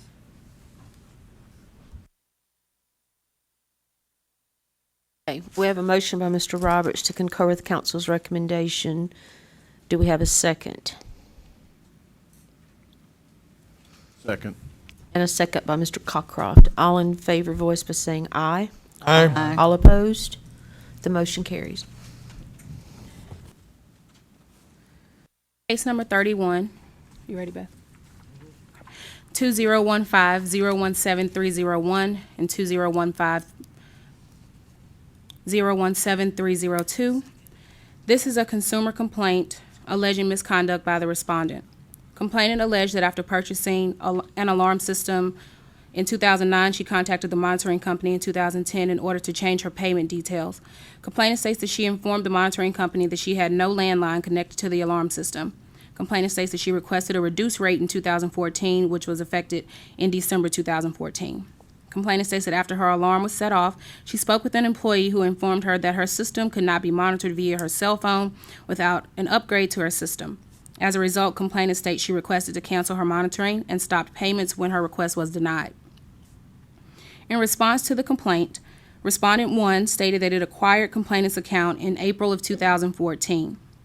Respondent 1 states that the company learned that complainant did not have a landline on December 18, 2014, and presented her with an option for upgrading her system. Respondent 1 states complainant did not request an upgrade, but rather cancellation of her monitoring agreement. Respondent 1 states that complainant signed a 60-month renewal contract with an end date of September 29, 2018. Respondent 1 states that in an effort to resolve the underlying dispute of the instant complaint, complainant's account has been canceled and a credit was applied to her account to waive any outstanding balance. Finally, Respondent 1 states that complainant has no further financial or contractual obligation to the company. Respondent 2 offered no response to the complaint. My recommendation as to Respondent 1 is closure, as Respondent 1 has resolved the underlying dispute and there were no further violations found in this complaint. However, to Respondent 2, I recommend authorization of a formal and send a consent order with the civil penalty in the amount of $500 in violation of Tennessee Code annotated 6232-319B9, as Respondent 2 failed to properly inform the complainant of the effects on her monitoring service from the change in her telephone system from a landline to a cell phone.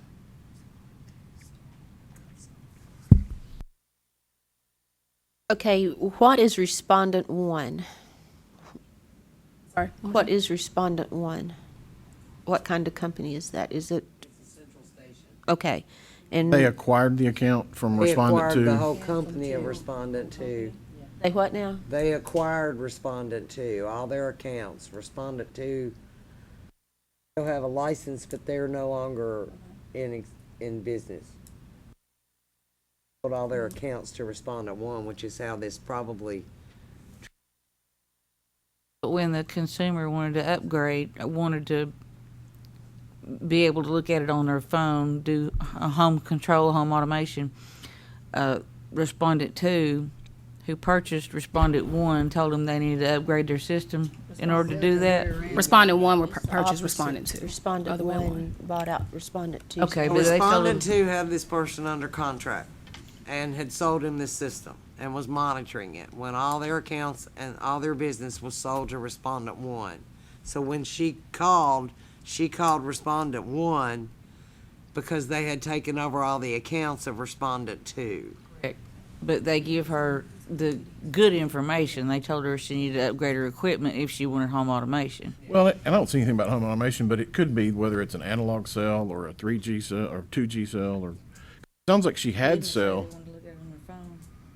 Oh, it I just could says see she had no Respondent 2 being landline. liable because they probably knew she didn't have a landline, but When they sold that contract, they probably should have, they should have informed Respondent 1 that this person would have needed an upgrade if they knew that she did not have a landline. However, based on what Beth is saying, I would change my recommendation since Respondent 2 is no longer a company, moving that civil penalty to Respondent 1, the civil penalty of $500, as they assumed that contract, moving the liability to them. Her cell phone means her actual cell phone she holds in her hand, or her cell phone on her alarm.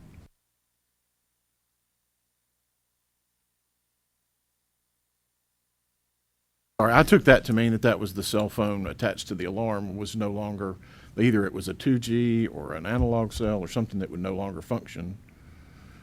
she may have had a landline when they sold her this account. She did. She had a landline when And then she had it, we've had so many consumers that have gone to nothing but cell phones without ever, considering the fact that their alarm system no longer works and they don't even know it. They don't contact us. Well, they don't know they Right. need to. It's just, They do, but they forgot. They knew in the beginning, but over the years they forgot that, oh, that my That's landline. something that could be put out by the state, just as a consumer. actually, it's one of the tips that Cody is gonna be talking about on this new video if we ever, Okay, when we do good. it. Because, I mean, you know, if you tell people and then they don't listen, you know, we've warned them, so. So you have changed your recommendation to, there'll be no civil penalty against anybody? No, And close it, correct? No. No?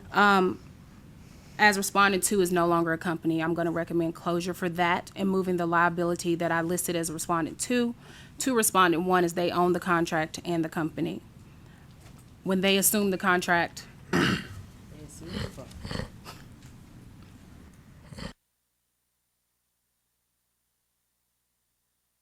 Respondent one may not have had any way of knowing until December 18th of 2014 that the complainant, the customer, did not have a landline, and that the system, which had previously been monitored by a landline, could no longer be monitored that way. It appears to me that at that time, they told the complainant that they had the option of upgrading their system, which would be required if she didn't have a landline. And it would appear to me that respondent one was trying to be reasonably responsible in doing that. The customer opted not to do an upgrade, and since then, the respondent monitoring company, I would assume, has, in order to resolve the dispute, has canceled any sort of a credit report, given them credit back against the account, and relieved the complainant of any sort of financial liability.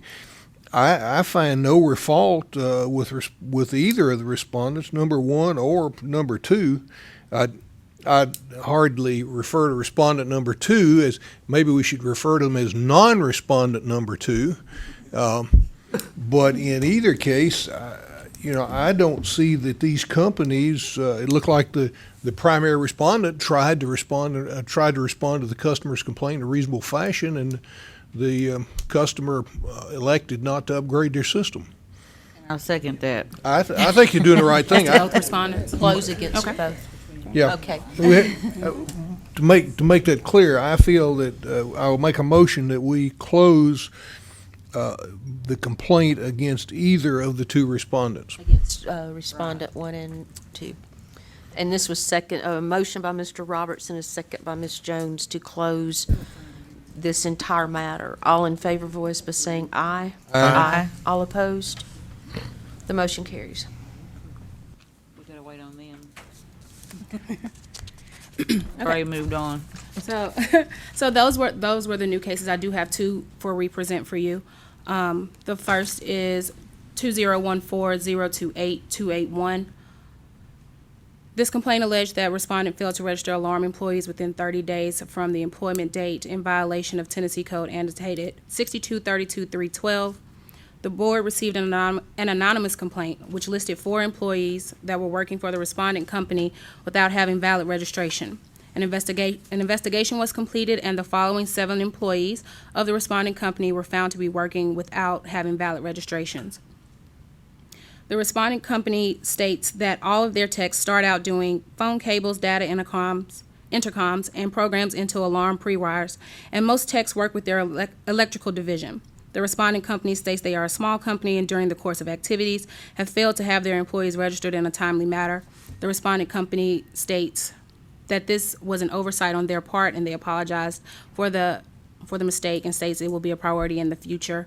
At the previous board meeting, the board decided to concur with council at the time and authorized a formal and sending a consent order with the civil penalty in the amount of $5,950, being $50 a month for 119 months for the total amount for the employees.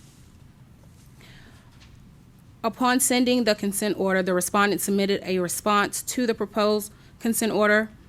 disputing the calculation and the civil penalty as concurred by the board. The respondent states that employees 6 and 7, listed above, do not engage in any alarm activity, but rather they were hired as electricians under the company's high-voltage license. Additionally, respondent states that the company cannot pay the full civil penalty amount. The respondent remitted a payment of $1,500 and requested that the board reconsider the civil penalty calculation based on extreme financial hardship. The respondent states that if the civil penalty remains at the previous amount, the company will be forced to close. I'm bringing it back to the board to discuss the civil penalties based on the respondent's response to the proposed consent order. I'm kind of like, this goes back to what Scott said. You know, why give companies that have 9 or more employees that had over 20 months of unregistered activity, you drop their fine to $5,000, but you hold these poor little people, hold their nose to the grindstone and make it be $50 per. I don't know, it's kind of like our government, tax the poor and give the rich a break. Which we did what, 10,000 on the Double other. the We civil did. penalty on the other. Yeah, but if we had kept it at 50, it'd been a whole lot more. Right. And they're a much larger company. This is it's an electrical contractor. Could they have been exempt? Or is it, but they're not, obviously. They're. They do both. What they are saying that They're saying the 5950 was too high. I spoke with Cody, and we at one point took what they had, and if we removed the 2 employees that they're saying are electrical employees, that reduced and calculated it based on the last recommendation, that would have come to 4,200, I believe. 4,200, yeah. And of that 1,500, that's not even half of that. But of course, it is up to the board whether or not you want to accept the 1,500 as the civil penalty, or go forward with the formal hearing, or propose a new consent order based on their response. Why can't they just make monthly payments? 500 more. Why can't we work out a payment plan with them? Because I think the balance would be $2,700, is that This is correct? accepting that 6 and 7 were not. Yeah. So take those out and base it on a 4,200 I think total. we're meeting them halfway, to remove 6 and 7, if they're being honest, and then work out some type of a payment plan with them that's acceptable, because we don't want to force them out of business, but you don't want to let them get by with the violation either. We've had other companies that we've worked with on a payment plan as well, and that would certainly be reasonable. I think that would is a good suggestion. I would offer a motion that we reduce the amount of the civil penalty to the $4,200. Was that what your calculation came up with? I didn't note that. Yes. $4,200. And they've paid $1,500 I for that. I would make a motion that we, in light of this additional information, reduce the proposed civil penalty to $4,200, and of which they have already paid $1,500, and work out some sort of a reasonable payment schedule, perhaps 90 or 120 days, something like that, where they could pay off the balance of that in some sort of a reasonable time frame. And I leave that to the discretion of our staff. Second. Okay. We have a motion by Mr. Roberts and seconded by Ms. Jones to work out a payment plan with this company on the remaining balance of $2,700. And this takes into consideration employees 6 and 7, and those totals have been removed from the calculation. For a beginning balance of $4,200, $1,500 has been paid, with the remaining balance of $2,700 to be worked out as a payment plan with the staff. All in favor voice by saying aye. Aye. All opposed? The motion carries. And the second represent is 2014028311. This complaint alleged that respondent QA failed to notify the board of his termination of employment with an alarm company within 10 days as required by Tennessee Code annotated 6232304 and board rules 0090-01-.069K and 0090-01-.07 subpart 8. The termination date was July 11th, 2014, and the notice was received on October 20th, 2014. The previous recommendation was for a formal and a consent order with a civil penalty in the amount of $50 for violation of Rules 0090-01-.069K and 0090-01-.07 subpart 8. As an update to this case, a consent order was mailed to the respondent in March of 2015, with the certified mail being returned as unclaimed. A search was conducted for other addresses for the respondent, but none were found. Respondent's license is now in an expired status. Based on that update and the amount of the civil penalty, I recommended closure and flagging for a possible renewal. The address you had for the respondent, was that a post office, a physical address? What kind of address did you have? Got a physical address, Physical address. And it was returned unclaimed, or, unclaimed. so that does not necessarily mean that not there, it just means that he wouldn't did sign not. for it. They did not sign for it, correct. Is this is for the qualifying agent is in an expired status. Is the contracting company as well? I believe the company is still active. He's not with them anymore, right? No. So this would have been That was the his home termination address. notice, yes. He forgot, he failed to tell us he left that company. Right, he's not with that And they company didn't have a QA anymore. for several months, but we didn't know it. Madam Chairman, I make a Agent failed. I got you. Madam Chairman, I make a motion, we concur with the recommendation of our council. I think pursuing this further would probably be a fruitless endeavor. Okay, we have a motion by Mr. Roberts to concur with our council's recommendation. Do we have a second? Second. And a second by Mr. Cockcroft. All in favor, voice by saying aye. Aye. All opposed? The motion carries. That's all I have for the legal report. I just want to thank the board for their patience with me this morning. You did an excellent job. Thank you. Good job. Does anybody want to take a break, or do you want to move into the military application rules?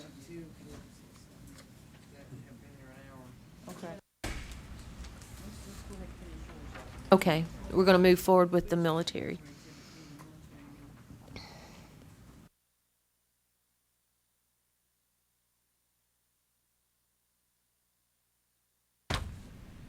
So that would be Exhibit B. Just give them an update on that. We have proposed rules for the military applicants. They've been filed. They will be effective on September 20th, 2015.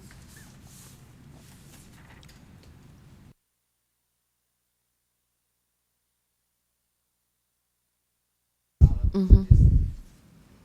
Yeah, any question?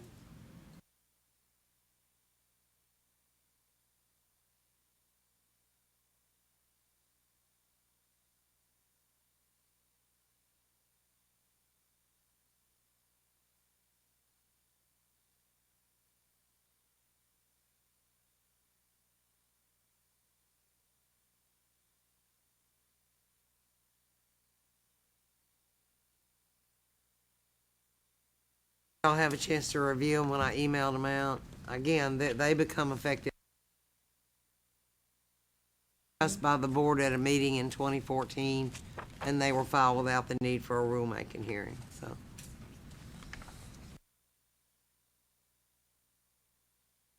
Really don't need any motion or anything. This is just a notification that they're effective Notification next of the week. effective date of September Okay. 20th. And these military rules have been applied to all regulatory boards. I actually got a letter from my mortgage company in the mail yesterday in compliance with this new federal law, explaining to me what they would do for me as our military. It's very detailed, so.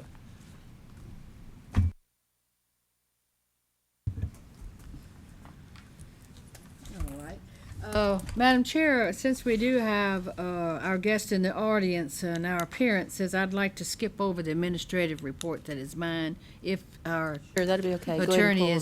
has completed her presentation. Go ahead and have them come forward if they're present. Okay, Mr. Gomez, are you here? Mr. Gomez, would you please come forward and sign in? And if you have a representative with you, he would need to sign in as well. I know it sounds like we're shouting, but we gotta be real careful we do get this. It doesn't work, or do you need a pen?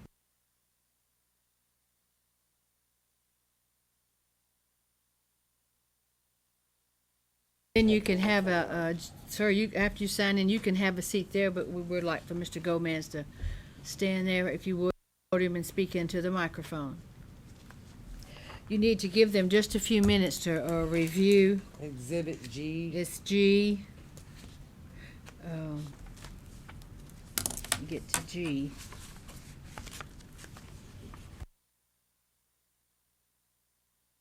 Do not see any of this information in advance, Mr. Gomez, so it may take a few minutes.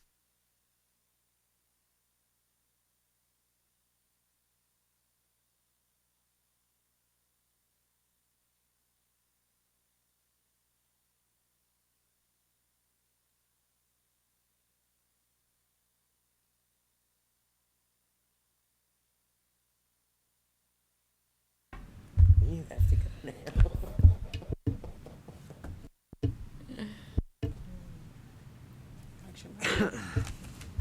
Just FYI, y'all reviewed his application last October and denied it.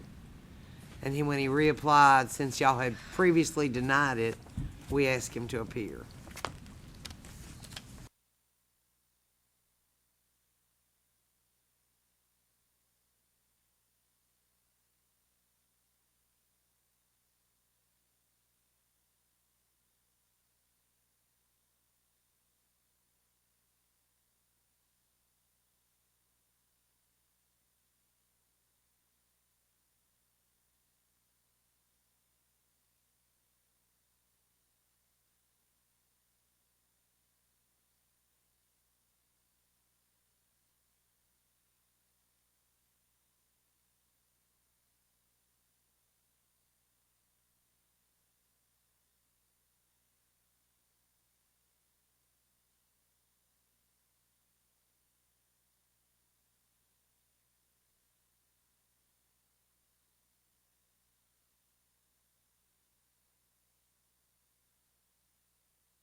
I believe the gentleman who is with Mr. Gomez is Mr. Evers.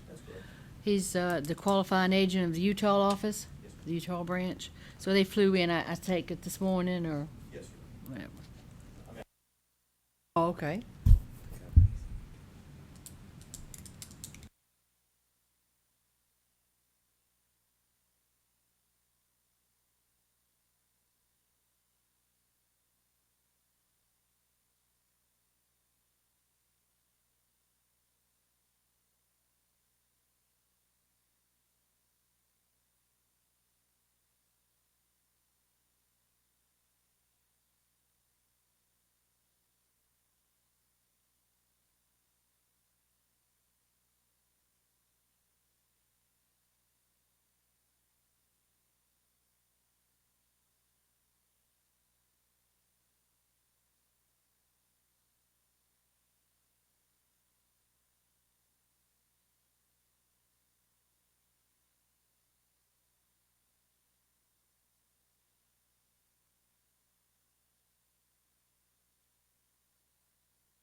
In a monitoring center, or are you actually an installer?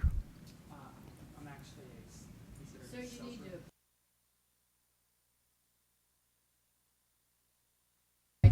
to speak into Okay. the microphone. We're having Thank you. some difficulty. No problem, ma'am. So I'm actually, I guess, considered a sales rep for Okay. the company. In the And field. you work here in Tennessee, is that correct? Yeah. Um, No. I have not been working in Tennessee. I would like to. That's kind of why I'm here today. Okay. But I did relocate to Tennessee a couple of months ago, in May of this year. How long have you been employed with this gentleman's company? Been with Vivint for more than 3 years, or Okay. Armed Security. I'm sorry, for over 3 years. Armed Security. Pivot? Yes. They're both licensed, Pivot and ARM. Yes. But I understand from reading your record, you have not been arrested or had any criminal activity for 15 years Over plus. 15 years, that's correct. Yes. Okay. And I've worked with, armed security for the last 3 years. Total in the industry is over 4 years. And I've never had any issues with just with customers or anything. I've always been very forthright and a leader in my, with my company, and used them. Have to make sure the band is Oh, yeah. read. Okay. We get there fussed go. at if we don't. Sorry about that. So yeah, just using management roles, things like that. So I'm really passionate about staying in this industry and working in my hometown Okay. where I moved. Did the members have any questions for Mr. Gomez?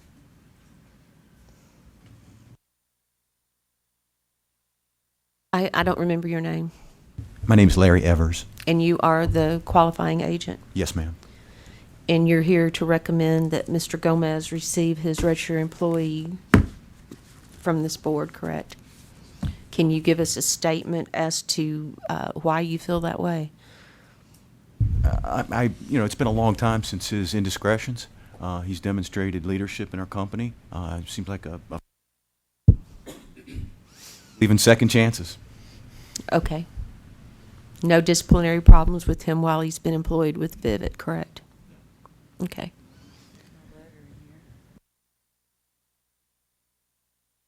Does your company send letters of recommendation in these matters? Generally, no. Okay. We generally let the facts speak for themselves. I think there's some recommendations from his church and Of from one. community folks. I don't have any from anybody except the church, I don't think. Were there others received from? Okay. A lot of this is the same information that was presented in 2014. I do have, I'm sorry, well, this came in Just the church. First Apostolic Church. That's all we have.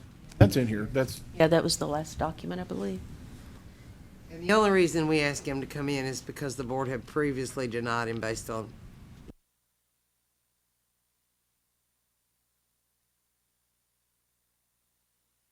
Is there something I can add when you guys are ready? I would be happy to hear any sort of a statement you'd like to make on your behalf, Mr. Gomez. Are you okay with that right now? Sure. Okay.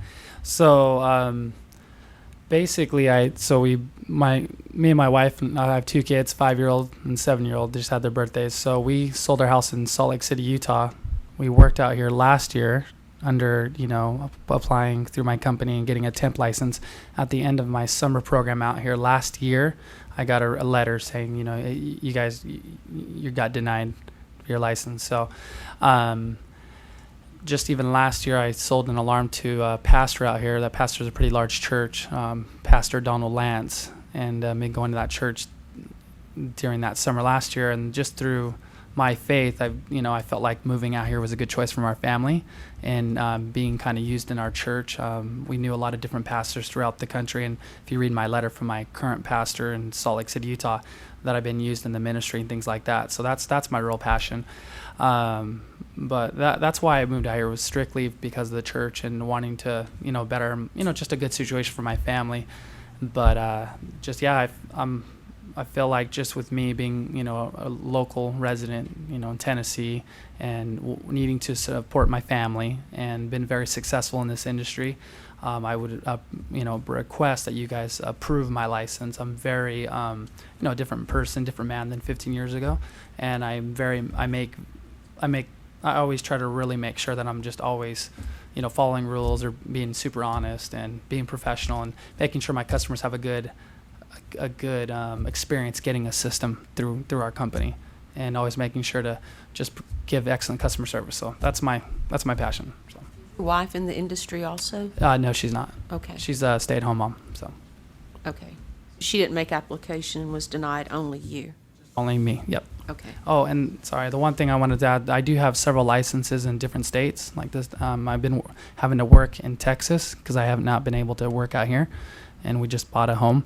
So I've got a state license in Texas. I'm licensed in many different cities in Texas as well. Also in Salt Lake City, Utah, where I currently been living for the last 15 years. Washington State, Colorado, Idaho. I mean, various states, and have always been upfront in Fort Worth about, when they ask a question on an application, to answer it honestly, and I've always been approved and have had no issues while having a license, any violations. So But you've purchased a home here in Nashville, not in Texas. I live in Medina, Tennessee. Okay, That's where my home. So I drove out here this morning to come to this meeting. So okay. Yep. Any more questions for him? I have a motion on his status. Madam Chairman, I, certainly recognize that Mr. Gomez's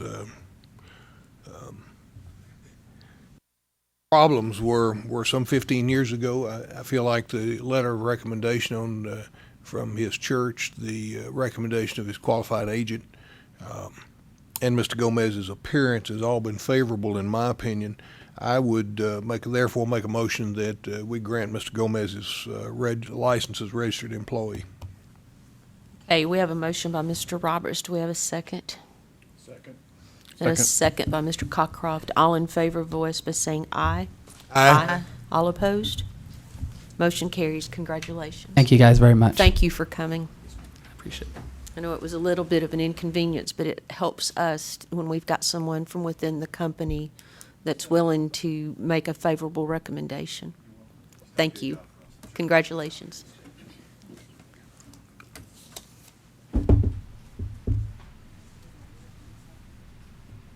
Mr. Walls present?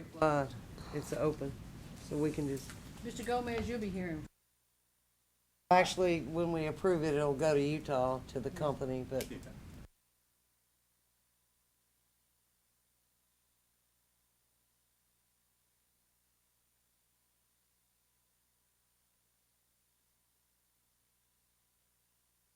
Shortly.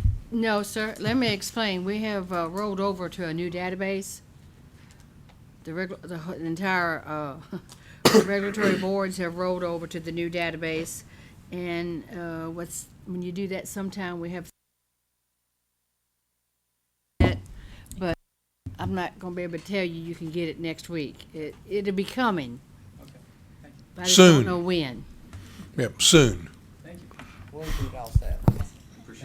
And again, work as an applicant, so he's eligible to work as an applicant.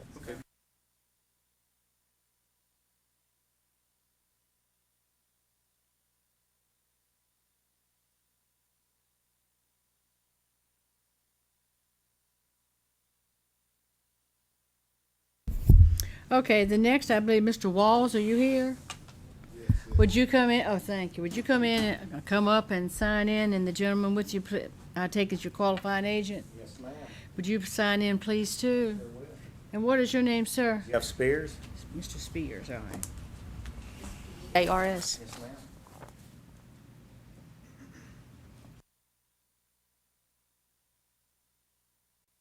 Okay, what we have today is an appeal of your denial from the last meeting for Mr. Walls.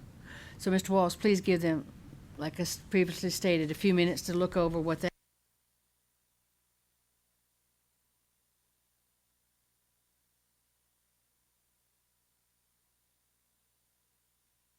Okay, that's for Just us, let the okay. board review them and We'll then let put the 'em in the board file. review them. Here, I'll. These are ours.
What is this a list of?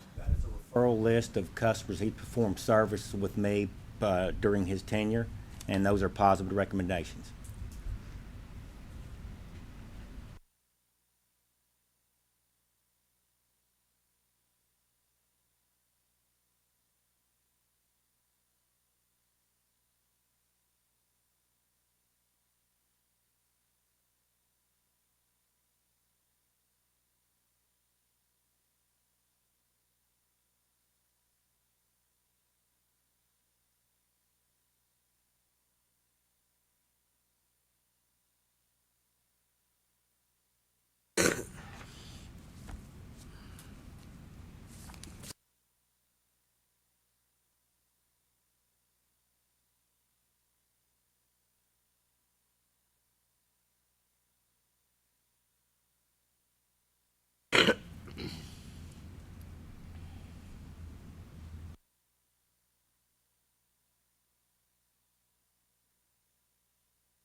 Oh, all right, have our board members had sufficient time to?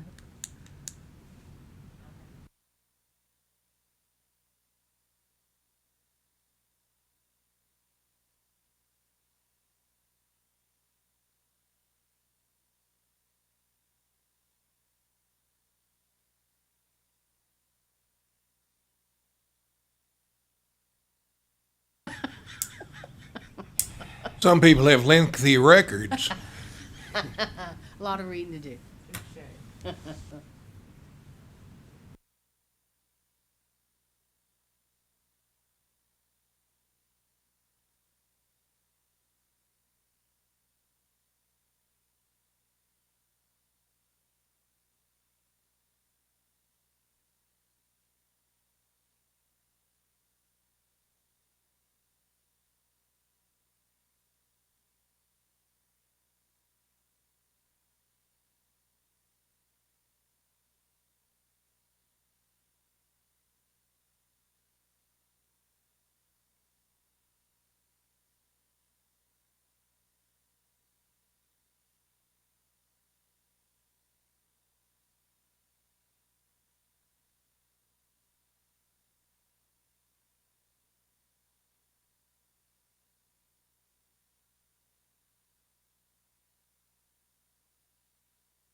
I think we've had time to adequately review the file of 26 pages, so I have a couple of questions to start with. In your record, I see two different charges for aggravated burglary, which is the burglary of a residence.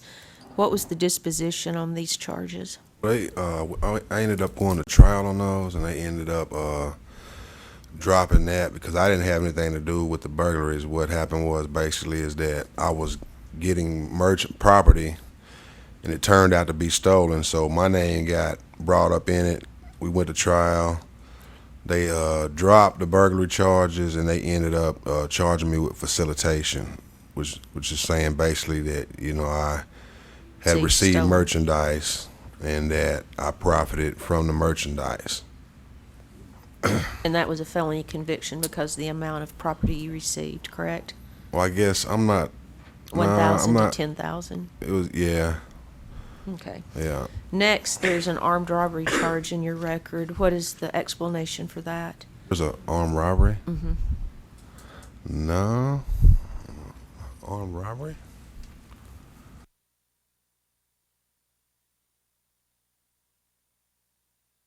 Fortunately, I didn't write down the page number for it, but I just wrote, The aggravated burglary in 2000 in McNairy County. That was the Burglary same charges. charge, wasn't it? Yeah, but it wasn't armed robbery though.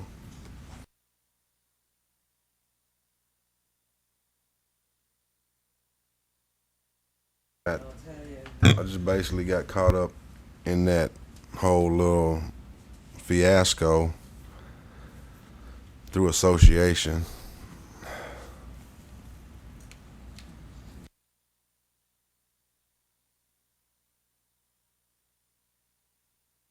aggravated burglary times 2. Let me go to the next page. And then there's Oh, also there is two on that page, you're right. a charge of assault. What were They the, dismissed that. It's in the files. They dismissed Phoenix, Arizona. They dismissed that charge. is that the same one of the touching with the intent to injure Yes, charge? yes, ma'am. They Okay. dismissed that. Yes, ma'am. It was just basically me and my daughter's mother at that time, had a heated argument, and when they came, she was like, I did more than actually happened, but they ended up dismissing it. She was angry, I was angry. We was exchanging words back and forth, and they actually took her to jail too that day, but they ended up dismissing both charges, so.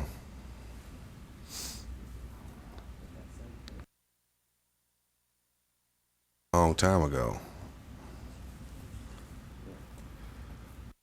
When was the last time you were arrested or cited for any 2001 I went sentenced in 2001. I thought I saw something with the 2006 date on it. Does that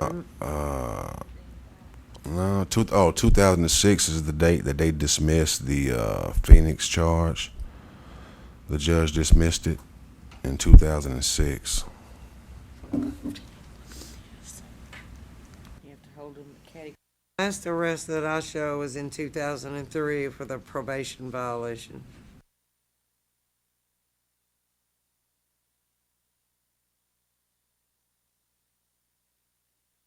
They basically what happened was they violated the probation I was on. They found ammunition at the house that I was staying at, and so they charged me in federal court with possession of ammunition.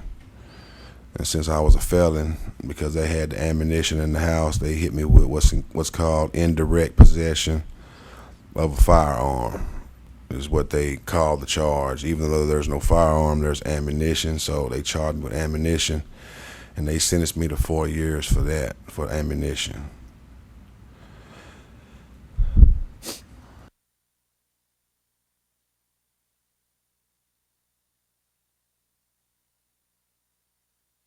Since all these charges, when I got out, it's been a long, hard fight. I enrolled in school, went to Vatterott, got an associate's degree, heating and air.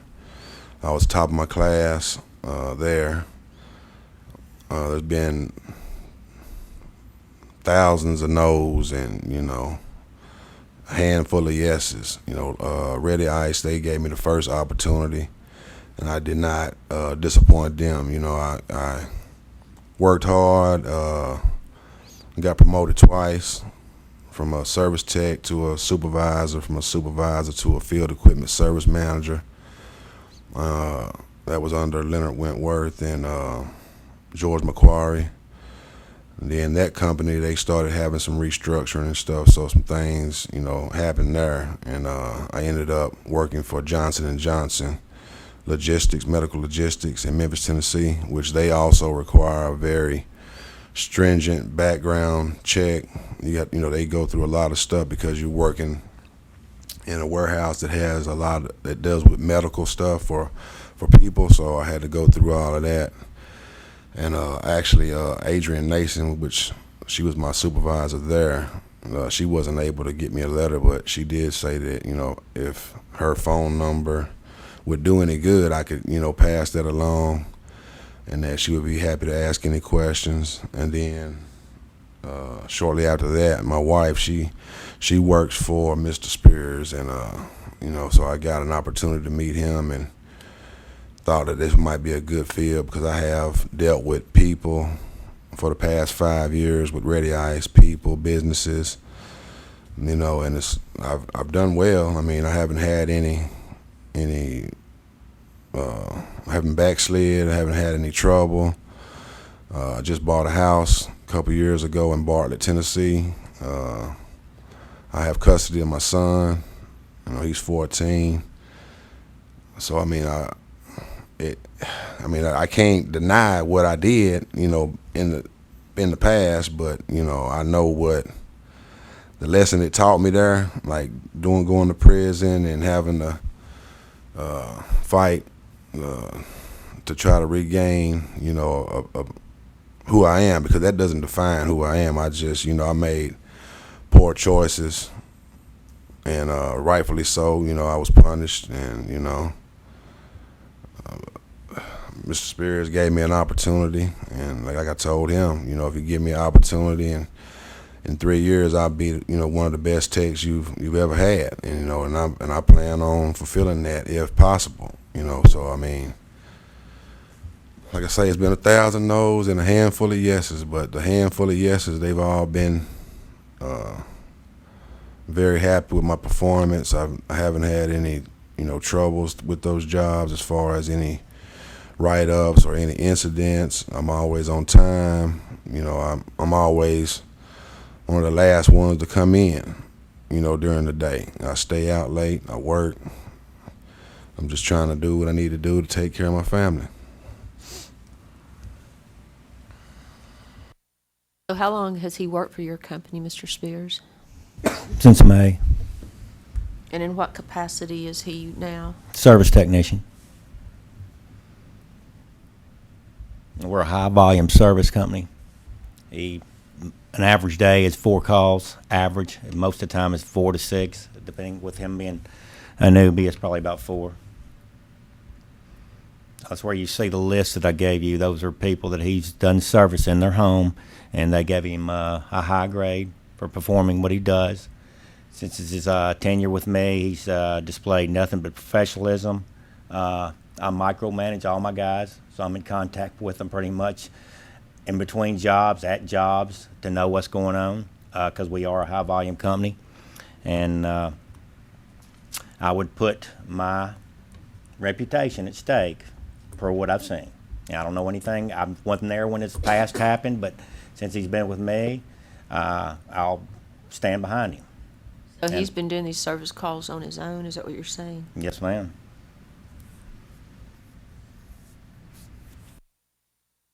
He was supervised at a point, but basically, he caught on quick, and basically we do a lot of quick service calls, is what you call smoke detectors or small things like that he was trained in pretty quick, and he's adapted well, and he's got an eager attention to learn, so he's very, because he goes into detail when he's telling me what goes on, and he has gone the extra mile. He has never left a job without completion unless it just cannot be completed that day. And like he has worked long hours also.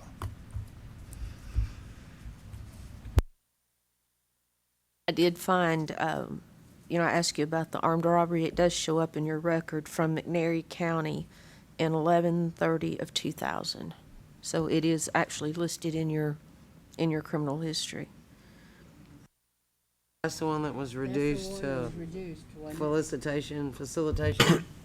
Would you look and see if that's the way to underneath it? I think Two that of was them the original together. charge, and then they amended it Yeah, to reduced it. burglary, and then they dropped it during trial from burglary to facilitation, because when it came out in trial, I didn't have anything to do with none of that stuff they was doing, other than unknowingly getting the stuff from them and turning it for a profit. I mean, that's the only thing I did. I admit that, and I admitted that in court. And they dropped, like I say, they amended it, then they dropped it. This is on page 6. It just shows a itemized list, but it did show armed robbery under the. Look at the documents that you've got attached there. No, Yeah, you don't I have, I'm sorry, you don't have it. It's the TBI record that we have that it's on.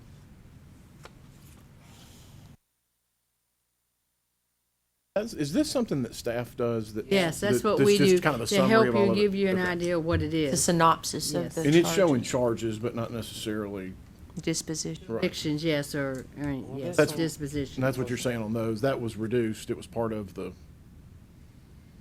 Yeah, the original, when they picked me up, they charged me with whatever that charge was. Aggravated burglary. Yes.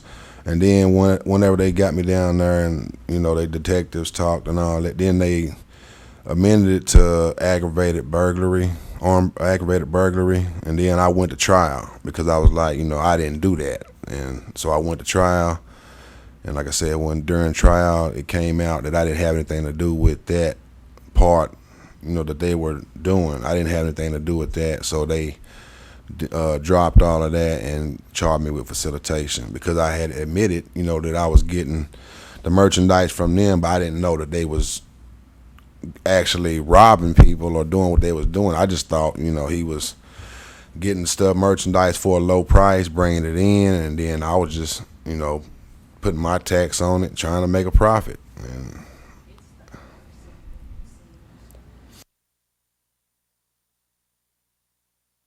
It's the old receiving and concealing stolen property before they changed the state code to facilitation.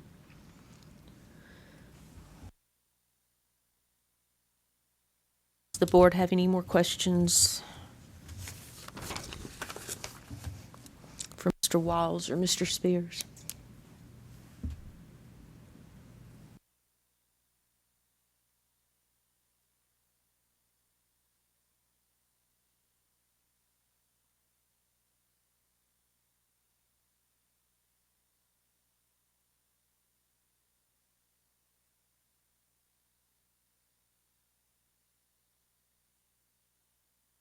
what's happened to you that if the opportunity presented itself again, that somebody had a really good price on something, that what's happened to you that you wouldn't do that now? I mean, what's changed in your life? First of all, I got my son now. He wasn't born when all this was going on, so I really didn't. Just to be honest, I really didn't have. I wasn't really put together too well up top. Like I didn't have any. I wasn't worried about whether I lived or whether I died at that point in my life. And his mother was pregnant with him. And I didn't really, understand, what was to come, and unfortunately, I got in trouble just before she had him, and once she had him, they incarcerated me, so I didn't get to see him grow up. He from the time he was born till about 3 years old, I didn't get to see him, and then my mother ended up getting custody of him, and she started bringing him to, visit me. So he basically, got to know me from behind bars, through visitation and stuff like that, and that's how I got to know him. So, when I got out, I attained custody of my son. So he's been with me ever since I got out in 2008. He's been with me. So this is a different child than the Arizona incident, Yes, correct? yes, ma'am. You have, Have two. okay. A daughter, she's 18. She lives in Arizona. How old is your son? He's 14. 14. Yes, sir. When were you released from jail and or custody of any? 2008. And he's been with me ever since. Yeah. So I have a lot more responsibility. Like I said back then, I really didn't care. Live or die, it didn't matter to me. But so now I have a reason, because I don't want him to end up like I was, and I have worked very hard to, he's been in Memphis Brazilian Jiu-Jitsu, which is like Brazilian Jiu-Jitsu they do Brazilian Jiu-Jitsu competitions, Nagas and stuff like that, Muay Thai kickboxing. So I've tried to make his life structured, the structure that I didn't have, so I'm trying to give that to him. I don't want him to, go down the wrong road, because he knows. Like I say, he basically, learned to get to know me from behind prison walls. So he's 14 now, and kids they pick up stuff quick. They're not dumb. They know. So and when I talk to him, I let him know, you remember when you used to have to come see me behind them bars, behind that fence? If you don't, have yourself straightened out and do what you're supposed to do in school, then that's what's going to happen. And, so I'm working to make sure that he's, where he need to be. Spears, I did could you wish to- interject something. Basically, he has asked off for work, basically, to give his son some guidance per, having a few troubled issues at school. And so he does, what he's telling you is an actual fact. He's trying to be a good role model for his son.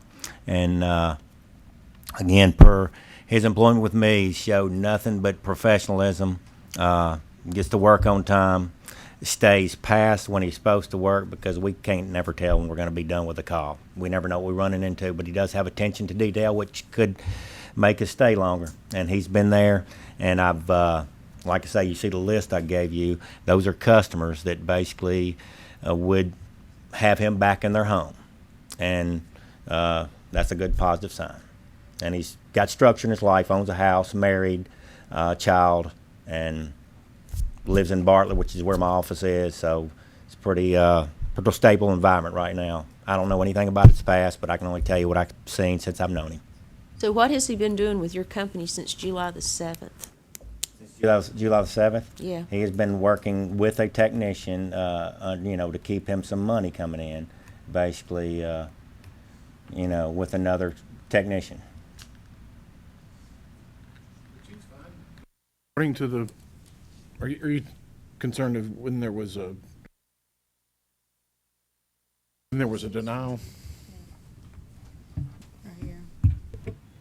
Mr. Spears, was that in your Mississippi office? Or was that Tennessee office? Yeah, he does, yes. Was he, I guess the question is, was he working in Tennessee or was he working in Mississippi? He's worked in both. He even works in Arkansas a little bit.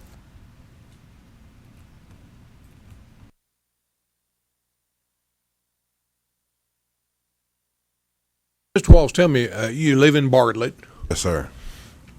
Did I understand that you have a house there? Yes, sir. Since when I started working Ready Ice and started moving up, obviously pay grade increased and the hours increased, and so I was able to get a house in Bartlett. So I decided that's where I wanted to be, because I didn't want I wanted to try to do better for my son. I wanted him to go to good schools. I wanted him to I understand that I can't guard him or shield him from the thing that go on, but I just felt like that would be the best place, because my mother and them, they stay right down the street. They're in the Bartlett area as well, so that helped me out while I work late and all that good stuff. So I just figured Do I understand you're married? Yes, sir. I just got married in July. Your wife work? Yes, sir. She works for Mr. Spears. Son involved in any activities at school? He's in band. He wants to play football, but we trying to work that out. 'Cause like I say, he jiu-jitsu and kickboxing, Muay Thai kickboxing, stuff like that. His day is very busy. Like they go to the bus stop at 8 in the morning. They get out of school. He's at home by 4:30. He does an hour homework. Then he goes to the gym till 7. Then he comes back, does more homework, take a shower, eat, watch maybe 30 minutes, 40 minutes of TV, then go to bed. So he's busy. I try to keep him busy. So, I don't want him to have a lot of idle time to be out there, because it's a lot of little knuckleheads, out there in the neighborhood. And some of his friends, they here just recently, they over the summer break, the kid was 12 or 13, somehow they got placed on probation.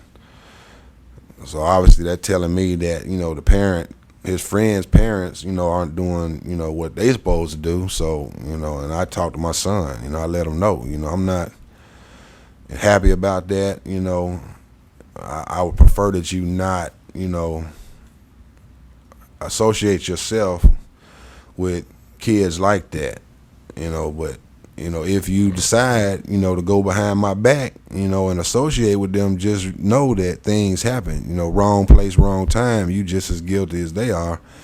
And, I just, like I say, I can't guard him. I can't shield him. Once he leaves, go to school, they interact with all kinds of kids. They learn all kinds of things and hear things, see things. So I just, do the best I can do, when he's there. Mr. Walsh, what do you do in your spare time? You hunt, fish? I don't have spare time. I get up, go to work. By the time I get home, it's 6:30, 7, sometimes 8. And when I get home, I gotta, spend a few hours with my son, make sure that he got his homework. If he need help with math or whatever, I try to help him with that. Then I gotta spend 2-3 hours with my wife, give her time. Watch TV for 30 minutes. On the weekends, I'm not working. I just spend time with my wife and kid. This past weekend, we went to the fair. We go out to eat. I'm at home all the time. I don't go out to clubs. I don't go, out and drink at bars. I'm at home on the PlayStation playing Madden or Black Ops, something like that. The few friends that I do have, because the friends that I had, I used to call them friends, but the friends that I used to associate back in the days, I don't associate with those type of people. I learned through a little program that I was incarcerated. I had to do a residential program where they basically, it's very structured. You had to be up at 5 a.m. You had to lock down at 9 p.m. and it was structured throughout the whole day. We used to have to go to classes and stuff like that. And a lot of that stuff I brought with me. So as far as I keep structure in my life now, and I try to keep my son structured. So any idle time that I might have, like I say, I'm at home, helping my wife, helping my son, or I'm at the house. I got a dog, I walk him to the park, Bartlett Park down the street. Other than that, I'm just my dad told me I'm an old man, because he do more than I do, and he's older than me. So he's like, "You an old man." I'm like, "Hey, I'm just trying to make it, because it's hard enough. I got, a past, so I try to stay away from situations and people, places, and things that, could get me involved in stuff where they look at my past and be like, well, you ain't learned nothing." So you've been married since June? Yes, but I've been with her for 6.5 years. She a good cook? Actually, I do the cooking. Okay. I do the cooking. She can cook, but I'm the cook. I do the cooking. Okay. I like to Now cook, so hey. That's admirable. Yeah. All right.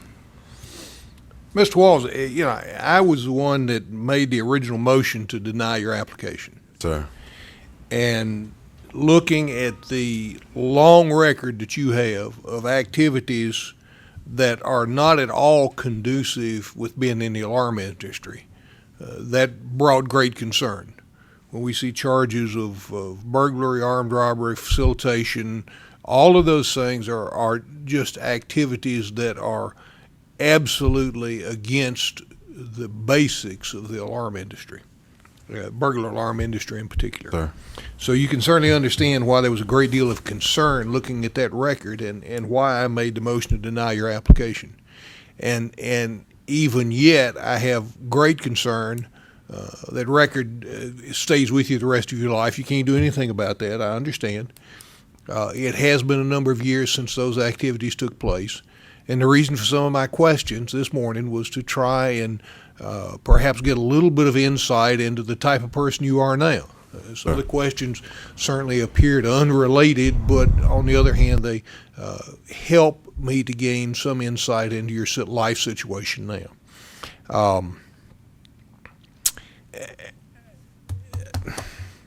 I guess it would appear to me that based on some of the things you've said, some of the references you have brought with you, the recommendation of your qualified agent, all weigh heavily, and I can understand that people do change their life circumstances.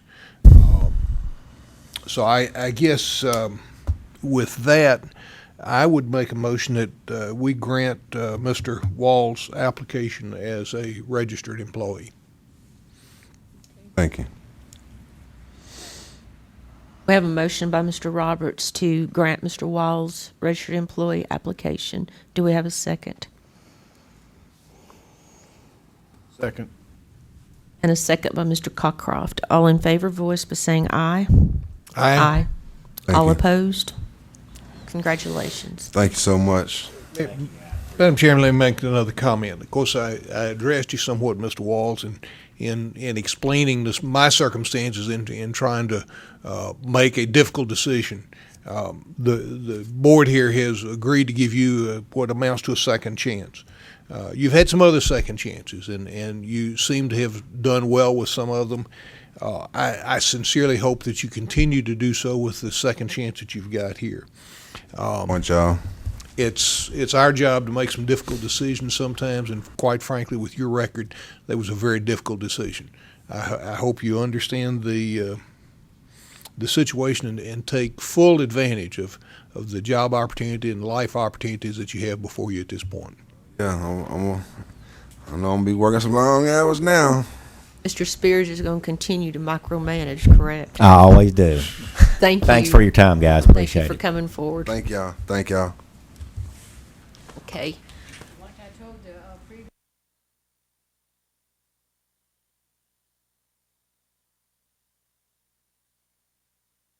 Thank you. Do we have any more appearances present? I don't think so. No more today. It's the record. Which do you want to do first, the administrative report or the employee? Okay. Okay, if we're ready, we'll go straight on to the administrative report, which is gonna be Exhibit C. And we, as usual, we're just gonna go right through these. What you have here is a complaint report. Total open complaints was 56. And if I'm not mistaken, we heard about 33 of them today. So that leaves 23 in total. Pretty good. Yes, we think so. That's excellent.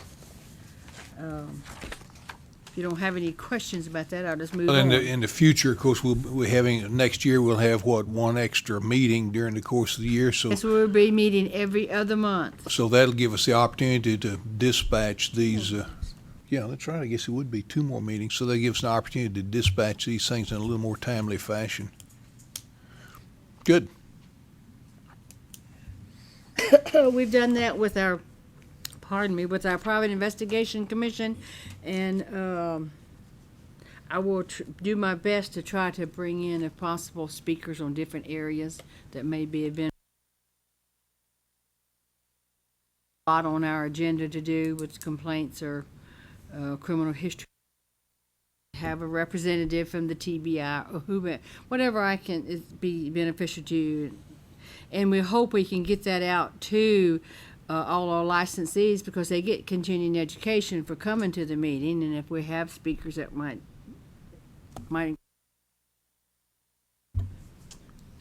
Okay, let's go to Exhibit D, which is the disciplinary action report. In June, for your program, we had $200. We do include all our other programs as well on the report, and I'm sure this has already been sent out to you. But if you look at Private Protective Services, you can see that Attorney Thomas has been busy. We do have revocations here. And then the next page was child support, just a complete list of child support. We have suspended, we have revocations, and we have a few student loans. But they're not in your profession, but I do like for you to look at the other professions too. All right, the next one is going to be July, if I'm not mistaken. You had $100 civil penalties. And the same thing was happening. We had a nice little complaint on our locksmith program and had a good civil penalty there. We're working hard with the locksmith program with their complaints. And then we can look at our August disciplinary report, and we have $700 on that one for you. With activity with our locksmith, and we did have some other activity with our PPS with another revocation and civil penalties. As you can see, that for the same thing as at your program, failure to notify of arrest within 30 days. So we do, but their civil penalty is $250. That's their minimum. If there's no questions there, we'll just move right on to our monthly report. I got a couple of things on it for you here. The monthly report we have was for July the 9th is actually the June one. All we talked about there was where we went up on the hill and talked to. No, I'm sorry. This was the alarm meeting was held on the 18th. We did the alarm rules. The alarm was in the process. We have them at the Attorney General's office. The ones have already come out for, as you saw today, for the military. So these are the ones that are actually concerning door-to-door sales and the registered employee renewal. So they're still being reviewed at the Attorney General's office. But we have had a little correspondence with them, so we know they are looking at them. So we really anticipate on them moving pretty soon, we hope. And the other rest of those are just the meetings that I have with our county manager once a month. We have an attorney meeting once a month to go over all our complaints as well. If you look at your August 10th, that's July monthly meeting, you'll see that Beth and I both went out we did a presentation to criminal justice students at Remington College. That is a part of what they're now calling outreach for all directors to get out and go out into the public, our consumers, whomever, to talk with them. And this, of course, was about Private Protective Services. Beth and I will be attending the alarm meeting. Is that next week? Friday. Next Friday. We were hoping to be able to discuss the rules, but since they have not come back down, we're not going to be able to do that either. Hannah and I both went and attended a presentation on human trafficking. That was in conjunction with our TBI. I am the TAC. She is an alternate TAC. So we do try to keep up on what's happening within the TBI and what's going on. What's a TAC? It's a terminal agency coordinator. Okay. We're responsible for NCIC. what's happening between the TBI and the Department of Commerce and Insurance. That was an acronym. To me, a TAC is something you push in a Push in a wall. corkboard. Yeah. Thank you. I've been pushed. Okay, so if you look at the next one, is September 1, which is actually your August report. It's just the normal discussion that we have there. Every one of them, so you're gonna have the rules in it until we finish with it. Tells you about the different meetings and when we had the meetings, any media contact, and your program when we haven't had any. Okay, without any comment there, we'll just move right on to our budget update. Now I'm gonna give you some information here, but this is just the first run for the budget, the fiscal year. I will get 4, but right now what you have are our expenditures, or your expenditures. Your expenditures was $300,050.19. I just left off the 19 cents. Your revenue at this point is $815,618.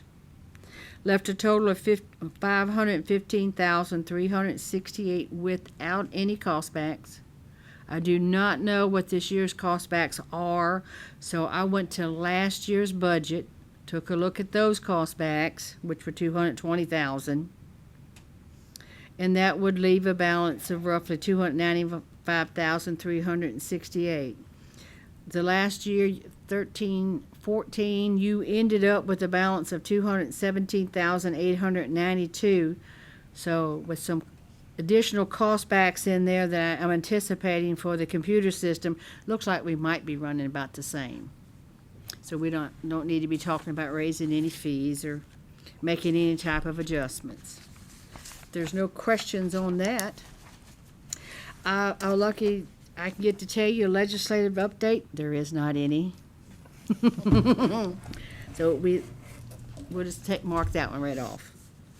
If you don't have any questions, we'll just move right on to the employee appearance. We did the employee appearances, excuse me. The alarm employee application review, which should be I.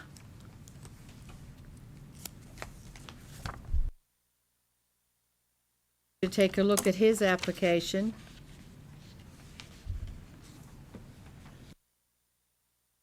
Yes, it's shorter than some we've seen this morning, but it still is 2012 simple assault, aggravated assault, domestic violence, 2 counts. And he was guilty, ended up being guilty of simple assault.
Charged with domestic. I know it was dropped, one was remanded to the file and he was convicted of simple assault, but it was strange that he was charged with domestic.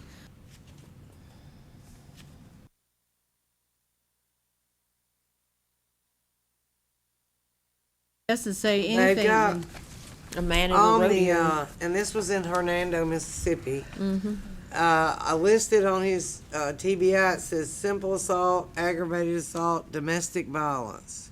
Charge description, simple assault. I think when they did convict him, they didn't call it domestic, but they're calling it domestic violence. Right, on your report that you've got from the municipal court of the city of Hernando, Mississippi, simple assault / domestic violence 1 and 2, so I suppose it could be either one of them. It Looks like the simple check assault. mark there was Assault. just that was all on the same line, so it may not have been a domestic assault. Could have been simple assault. There was no relationship with the We man. didn't see one. Okay. Do I have a motion on accepting or rejecting his, Madam Chairman, I make a motion that we grant Mr. Leonard Lucas boat-right application as a registered employee. I second. okay, we have a motion by Mr. Roberts, a second by Ms. Jones to accept Exhibit I's employee application. All in favor, voice by saying aye. Aye. All opposed? The motion carries. All right, thank you. We can move right on to J. This is a represent to you. It's a little bit lengthy. You will see it says Exhibit M10. It's from the last meeting.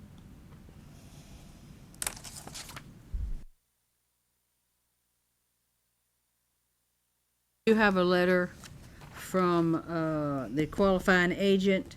This one here is from AMP. Is that?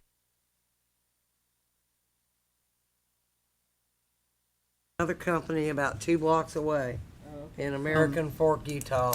Okay. I think at one time they were all owned by one person and they kind of subdivided. If you'll notice in the very back of this, what I put in here was what you looked at the last meeting.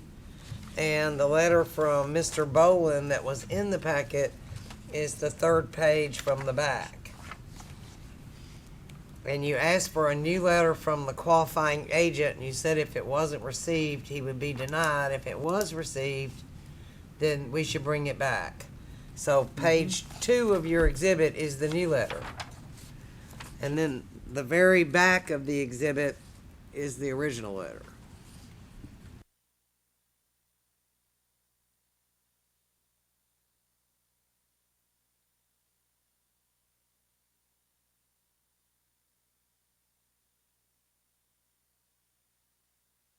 Body of the letter.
It says he give him his.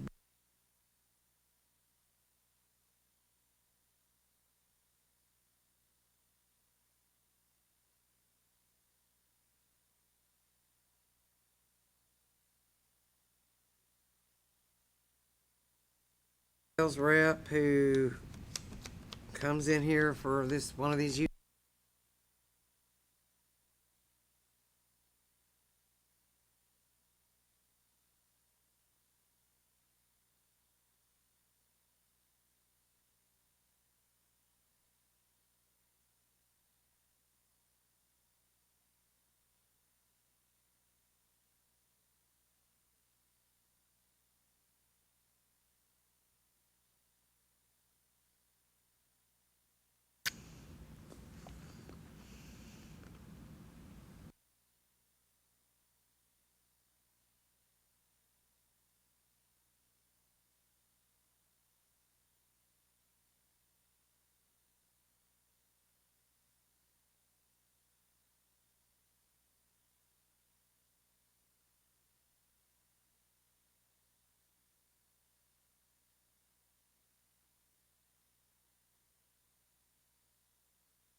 All you asked for was a new letter from the QA on this person.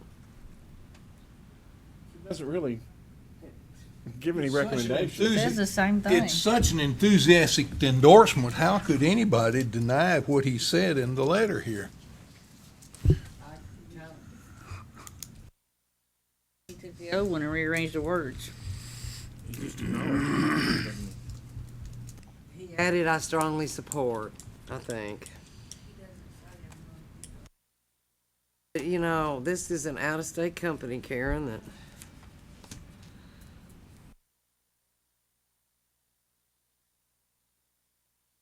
they don't always send these letters in. I think I had to ask for the first one. One company won't even give them. Several, ADT doesn't do letters very often. I mean, they didn't hire the people. They don't know who. And the law was written with mom and pop companies in mind, where the QA actually hired people and fired people and knew who worked there. New people and were responsible for them, and yeah. Well, it's like the folks that came in here earlier. You know, here was a QA that says, look, this employee's a good guy and I'm willing to stand up for him. Well, now that, to me, carries weight. Yeah, came in from Virginia to stand up for his employee. Well, now he's not going to do that unless it had. To me, that carries some weight. This letter here is. I'm not overwhelmed. And here's this guy within 3 years ago had several assault convictions. Prior to that, he had what was some of the other things he had there? You know, I'm just not. I'm hard pressed to believe that this individual here should be in the alarm industry in our state. Now, maybe they have different requirements in Utah or California or wherever, but I'm just not favorably disposed towards this application at all.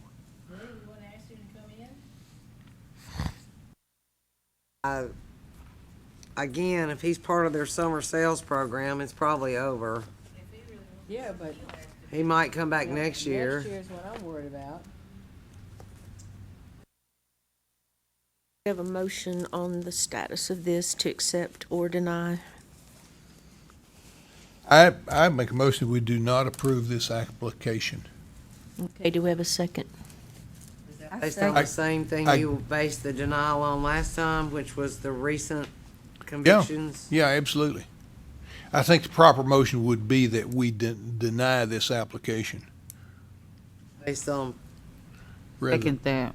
Rather than what I said. Well, you would not normally make a negative motion. Not be in the negative, always in the affirmative, or should we're be. denying this based on poor moral Right. character, Poor based moral. on his recent conviction and the nature.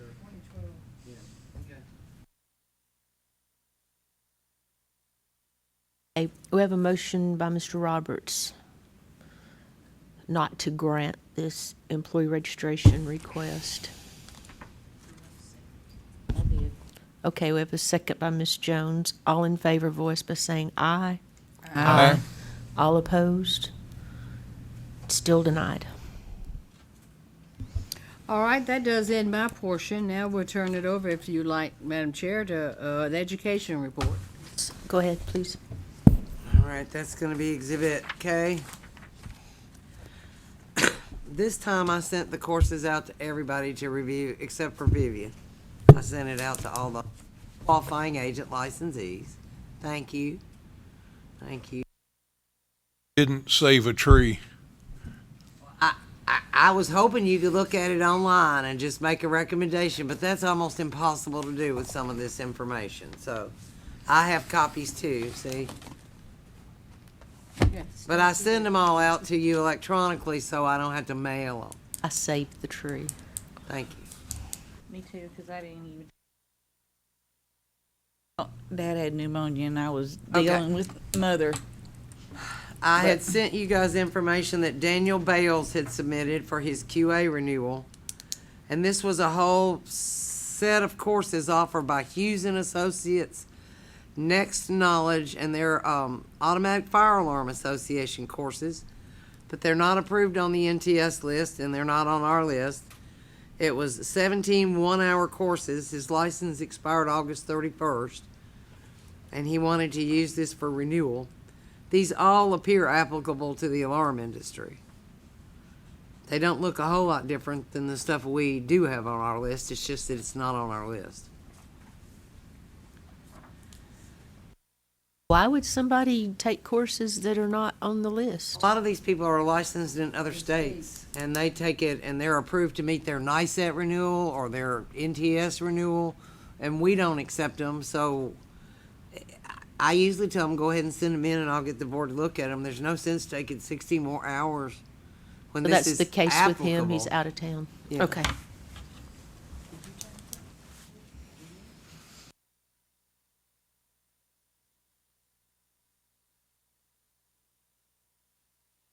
I made a spelling mistake. I never do that. I'm sorry. You had to catch that, didn't you, Cody?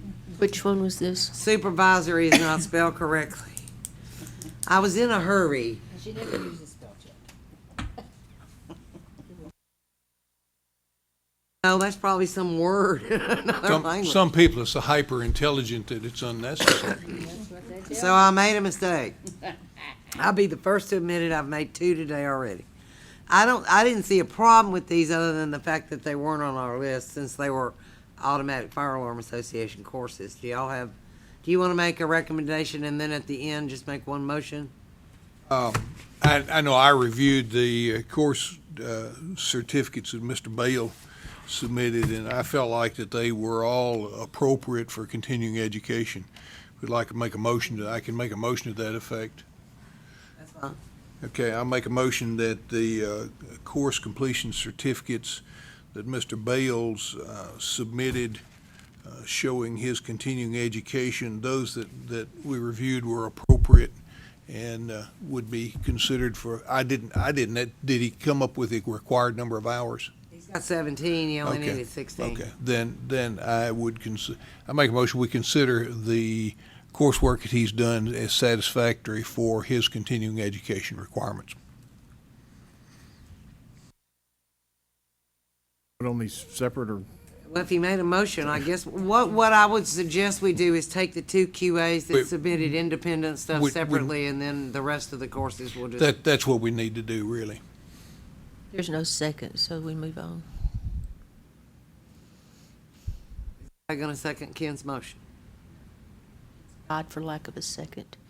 So I think you're going to move on to the second QA and vote on those together. Is that correct? I'm okay with the first one, but if we need to, I'd rather have a Wait. separate motion on each one of these okay, if well, I we can. second his, Okay, now we have a second to Mr. Okay. Roberts' recommendation to accept these for continuing education for Mr. Bales. All in favor, voice by saying aye. Aye. All opposed? All right, the next one is a almost identical situation. Mr. Mitchell took these red vector courses, and I'm not familiar with red vector, but I was able to get enough information on the course outlines. It all looks applicable to the industry. He completed 22 hours out of the 16-hour requirement. I was not impressed with the coursework that Mr. Mitchell did, quite honestly. There were several of the courses there that really would have minimal application to the alarm industry. And there was, if I recall correctly, there was one that I felt like just had no application whatsoever. some of it, the safety-related stuff, I mean, it's probably good training, but it's not specific to the, Looks like management stuff. Yeah, but this is for his renewal. He expired in July. He completed 22 hours that he turned in on these red vector, and these are all online courses. I All assume. online courses. So what is BIM, use of risk management? Building information management or something like it. it was a software program or something or a system to, There were 2 courses here that were total 6 hours that had, as far as I was concerned, no application in the alarm industry whatsoever. Overcurrent protection, that is very technical. It would have virtually no application to the alarm industry. He had 22 hours. Some of the other courses were not as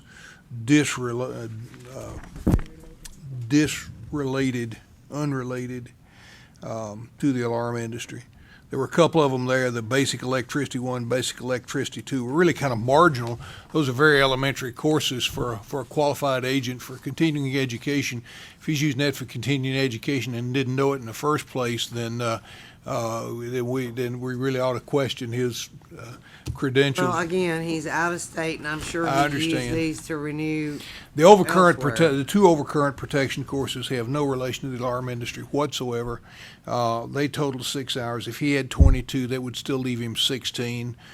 So I would make a motion that we go ahead and grant his continuing education requirements as having been met. Second. Okay. We have a motion by Mr. Roberts, a second by Mr. Cockcroft to accept the courses presented by Mr. Mitchell for his continuing education. All in favor, voice by saying aye. Aye. All opposed? The motion carries. Right. On page 2, you will find a list of the courses submitted by Elite CEU. They have developed 2 new qualifying courses. One is Advanced Electronic Intrusion Technician for 16 hours. For qualifying education, or actually to complete this course, you complete it online, and then you have to go to PSI and take an exam.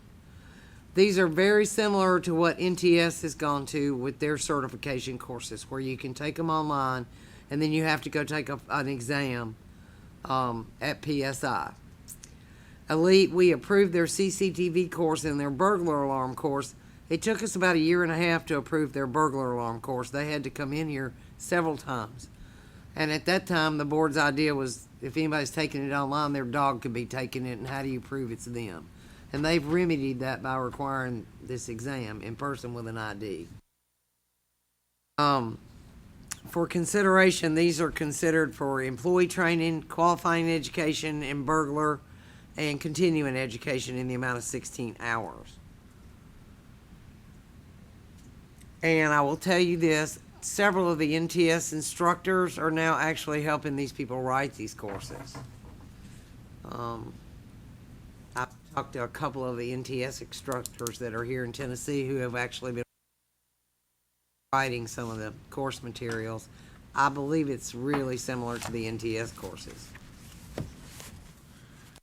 I reviewed the materials, and I don't recall the exact number of courses that Elite submitted, but most of them for 1 or 2 hours. There was one, I think it was a 4-hour course, and they looked very appropriate to me. I would not have any problem approving those. Did anybody else review those, take a look at them? I looked through them. I mean, I would agree. I make a motion that we accept these courses that Elite CEU has provided for the number of hours and for the particular application that they are requesting. Second. Okay, we have a motion by Mr. Roberts, a second by Mr. Cockcroft to accept the courses provided by Elite CEU for the various applications. All in favor, voice by saying aye. Aye. All opposed? The motion carries.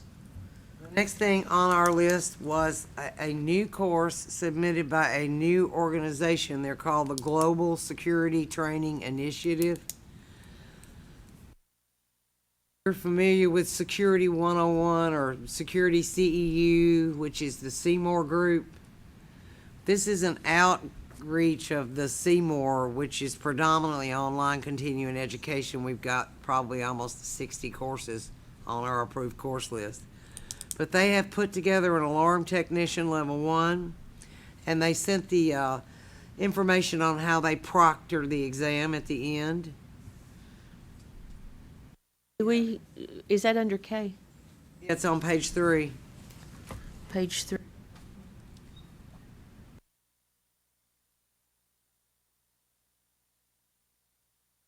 Quite a bit of information on how they do the security to verify actually it's a webcam type thing where you're actually they can see you on you take the I'm expecting them to submit more courses as they go along. This is the first one they've developed.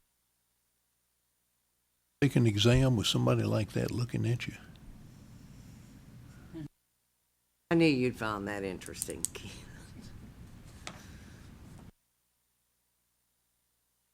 That appeared to be a very interesting concept.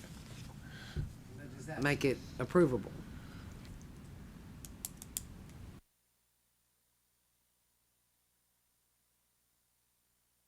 If I ask for 20 hours credit, you might consider giving it 16. I don't know.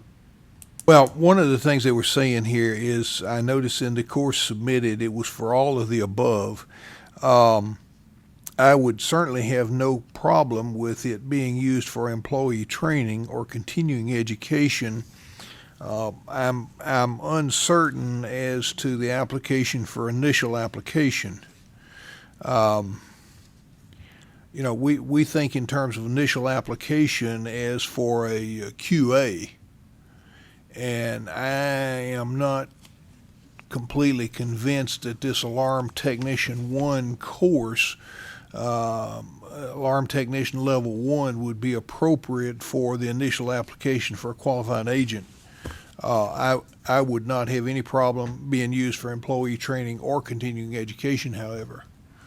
I don't know, did anybody else have a chance to look at that? Scott, did you look over? I don't think I looked through that one The GSTI. as fully, but Again, you don't think it's even equivalent to the NTS Level 1, which is acceptable in No, burglar I alarm? think it would be comparable to the NTS Level 1. I do Accept indeed. that for burglar alarm applicants, for For initial application. Yeah. It's been on our list since Okay. day one. Then- I'm not arguing. I mean, it looks like a pretty decent course. I haven't taken it. She said not for quality. and it is, and Well, she's saying this would they're be the verifying equivalent. who's doing it or who's taking the. Right. I mean, this is a little bit different concept as far as online training and testing is concerned. I don't know how many people are gonna sign up for it. It's kind of costly, but it looked to me like it was pretty, or at least attempting to be the equivalent of NTS Level 1. It appeared that way to me. Of course, I'm not a real fan of the online training, especially for an initial application, or you just don't have the interaction that is an important to me, an important But part they of the still training don't have to go program. into PSI and take the. Not on this one. They have to Exam. go into PSI and take our exam. Yeah. Some of these people are having to go to PSI like 4 and 5 times. So, A couple of, well, I'm not complaining, I'm just telling you it's confusing. Because they have to sign up and go take a PSI test for the NTS courses or the elite courses. And then they're like, well, I've already been to PSI. And I'm like, well, you still have to go to PSI and take our state exam. So they have to go back and take the state exam regardless. But this one doesn't require to take a PSI exam, No, correct? it's Have got to this take an exam in online person. type thing. Does I've it had have a an problem. Does it have an exam associated with it? With Yeah, I the believe little it. robot? I believe it does, because it's all done online. It's So online, so I could take your exam for you. here's a certificate that they issue for Alarm Technician Level 1. If you only want to I think prove it's it for I think it's continuing ed and employee training, I don't know unless somebody only had CCTV and they were looking to add burglar, why they'd want to take it for continuing ed. But that's not, I just need to know which list to put it on. This is the one that they're using a camera to, Yeah, To to monitor you verify. while you're taking it. so they do know who's taking it, and How to use CCTV. Well, I mean, what do? Hold your photo ID up in front of the little Yeah. robot? Yeah. That's So that you ensure that you're the person the little robot's seeing? well, you have to look like this guy here, but Oh, my goodness. Yeah, but what's going to stop our previous applicant that photocopied a license and changed the number, and all he has to do is change a picture too?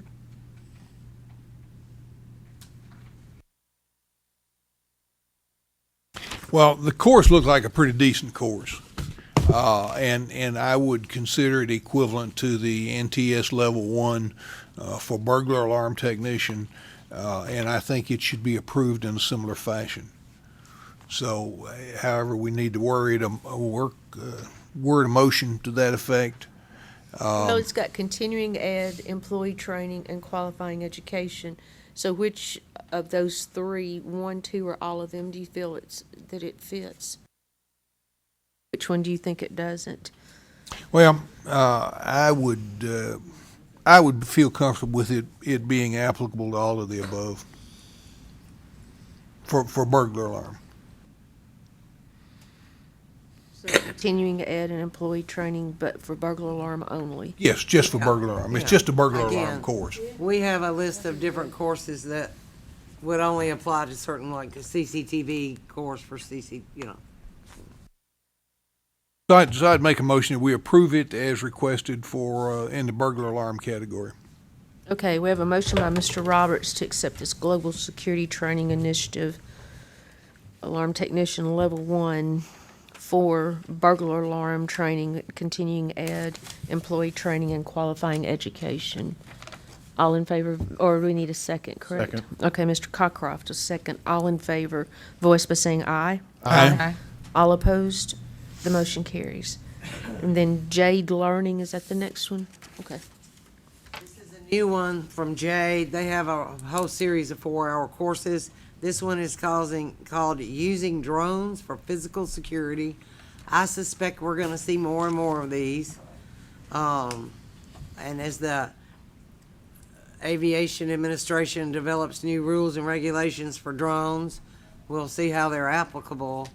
Did you have a chance to look at this one? It was a 4-hour. And it was a 4-hour course, wasn't it?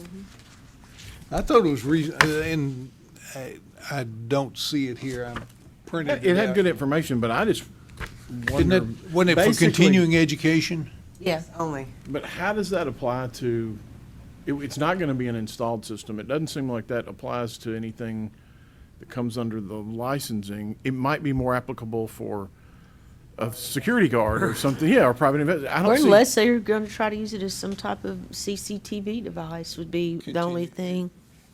Frankly, Scott, I'm pretty broad in terms of what I would consider acceptable under continuing education. So, I can see where that would be a reasonable course that somebody would take for 4 hours on continuing education. I didn't have a problem with it. You're right in that its application probably is a little tangential to the alarm industry, but I didn't have a particular problem with it. Make sure you put that tangential in there. I Minutes gotta learn too, how to that's- spell that one first. Yeah, you need spell checker for that one, I think. Remind me to tell you about the chandelier sometime. Okay. Okay. Yeah, I make a motion, we accept the JADE course on drones for 4 hours of continuing education. Do we have a second? I didn't look at it. You did. I did look at it. The course is okay. I just don't see how it applies to.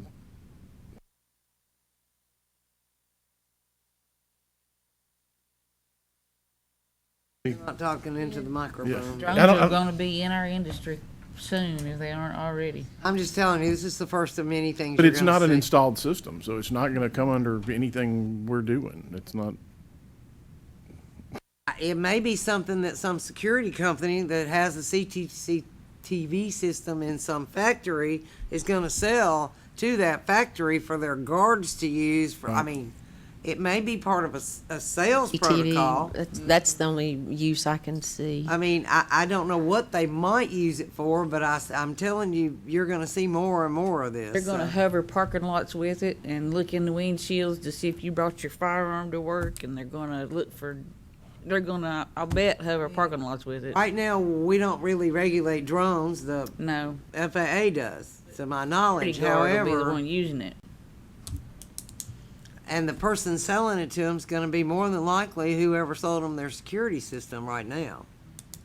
That was the reason I felt like it would be appropriate for continuing education, but I know the insurance companies are providing very expensive drones for a lot of their arson investigators to go in and process arson scenes. So I think we're just at the forefront of where we're going to see drones everywhere. yeah, it's And- some amazing technology. And I mean, right now, I only see the application for the CCTV, and I can see how they could be used in CCTV. So I don't know. the child's Predators and your decision. crooks are gonna use them first to scope out a place, and then, Yeah, Jay then they're Learning's- gonna put them in security. J Learning has been providing courses for our licensees for a number of years. It's only 4 hours, I And believe, we've so. never had any complaints or any inadequacies or anything like that, and they're really good about getting us their certificates, so. I'm gonna second his motion. Okay, we have a motion by Mr. Roberts, a second by Ms. Jones to accept the Jade Learning continuing education course. All in favor, voice by saying aye. Aye. All opposed? The motion carries. We have just a couple more things on here. We've got, Are they on the iPads? yeah, it's on page 4. Mine died, the battery went dead. Here, I'll share. Mine's about dead. Okay. I got And two. this is mostly discussion, there's not a whole lot, there is some information in there.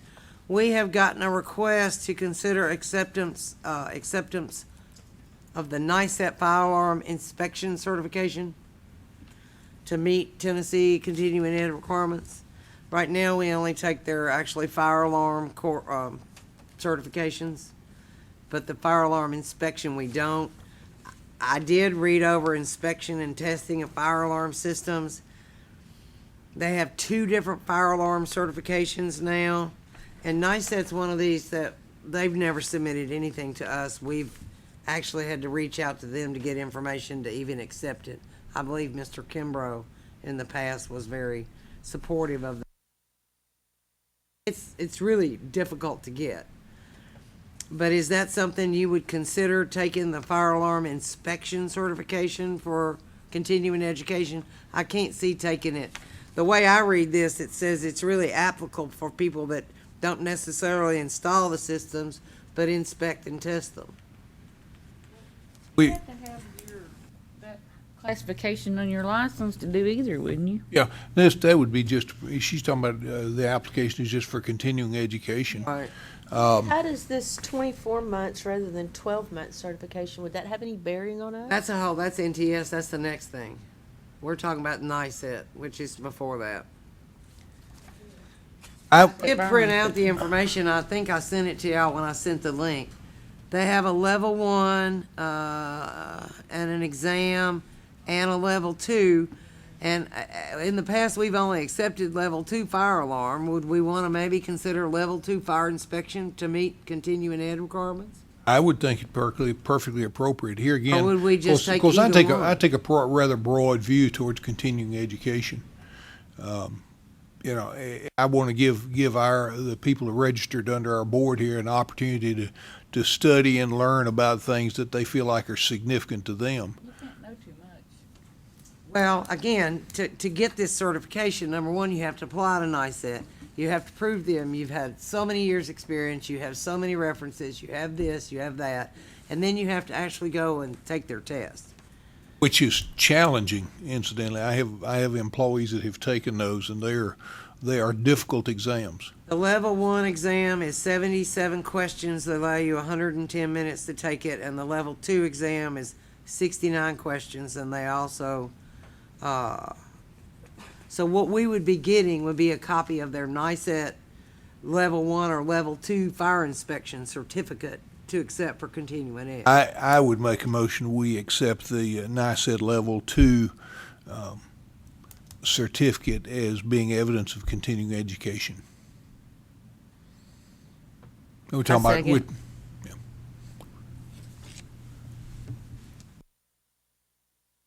Is Level that the 2 same thing as the inspection and testing of fire systems? or yeah, is that's it- what we're talking about in inspection So and it's the same testing. thing as a level 2 then? Yeah. Okay. Well, the level No, 2 just for fire continuing alarm is even more education. comprehensive than this, but we Oh. accept that for initial applicants, but not this. This would just be for continuing ed. You would just accept it during the period that they took it. It's not like Yeah, if they turn in their new NICET certification for anything, we have to have the award letter so we know when it was granted. Yep. Otherwise, we wouldn't take it because they could have had it for years, so it doesn't really mean anything.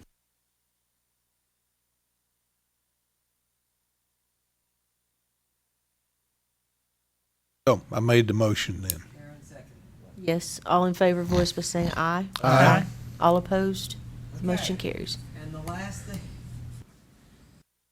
NTS has requested, and if you'll look on page 4, this is actually, they've requested that we accept or consider accepting proof that they've renewed their NTS certification in whatever level they have to meet our continuing ed requirements, period. So they get a new certificate every 2 years that says Certified Alarm Technician Level 1, whatever it is. And they've got several certification levels that I've included and I sent out for y'all to look at. They want us to consider, and I don't know that y'all have to do this today because this is two-pronged, but they want us to consider the new certification they get from NTS to meet their continuing ed requirements because they require 24 CEUs now to renew it. But NTS will take pretty much anything. They, if you turn in a list of the CEUs you attended, you pretty much get credit for it to renew your certification. NTS is no longer going to be approving courses the way they are now. They are moving away from that entirely because it's a volunteer. They don't get paid enough to do it, I think. So the list we have with the pages and pages and pages of NTS approved courses that we can accept because NTS has reviewed them is going to go away. They have asked on behalf, maybe the organization, NTS actually asked that we consider this. Again, I don't know that you have to make a decision today. I was going to suggest we postpone this. I have not really had the opportunity to look into this to the depth that I would like to. So I'd like to see us move this forward to perhaps our next meeting. And I can resend all their new certification procedures and how they're working their renewals. But what they're doing, they've gone to a 2-year certification instead of the 1. They're requiring 24 hours of CEUs to renew it. And at the same time, they're going to stop approving courses. It also means y'all are going to have a lot more courses to review. We'll just have to deal with it.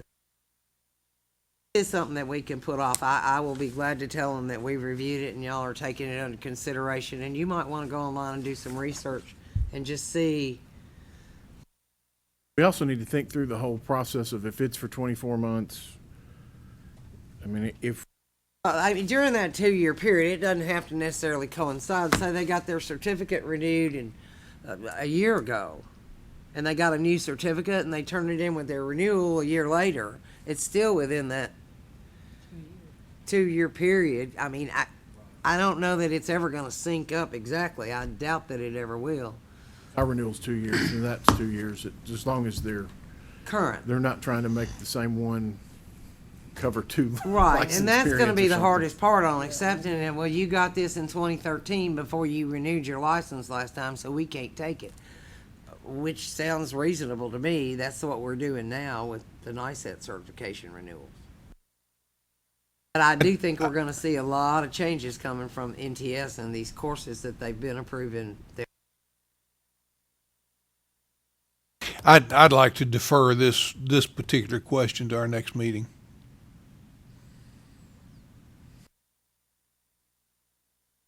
That's all I have. Any new business? Yeah. Board meeting schedule. Oh, wait a minute, your board meeting schedule. Yeah, for We the, did for we next, the give it rest to of the you? year. We need to vote on the meetings, meeting date, so you have your schedule.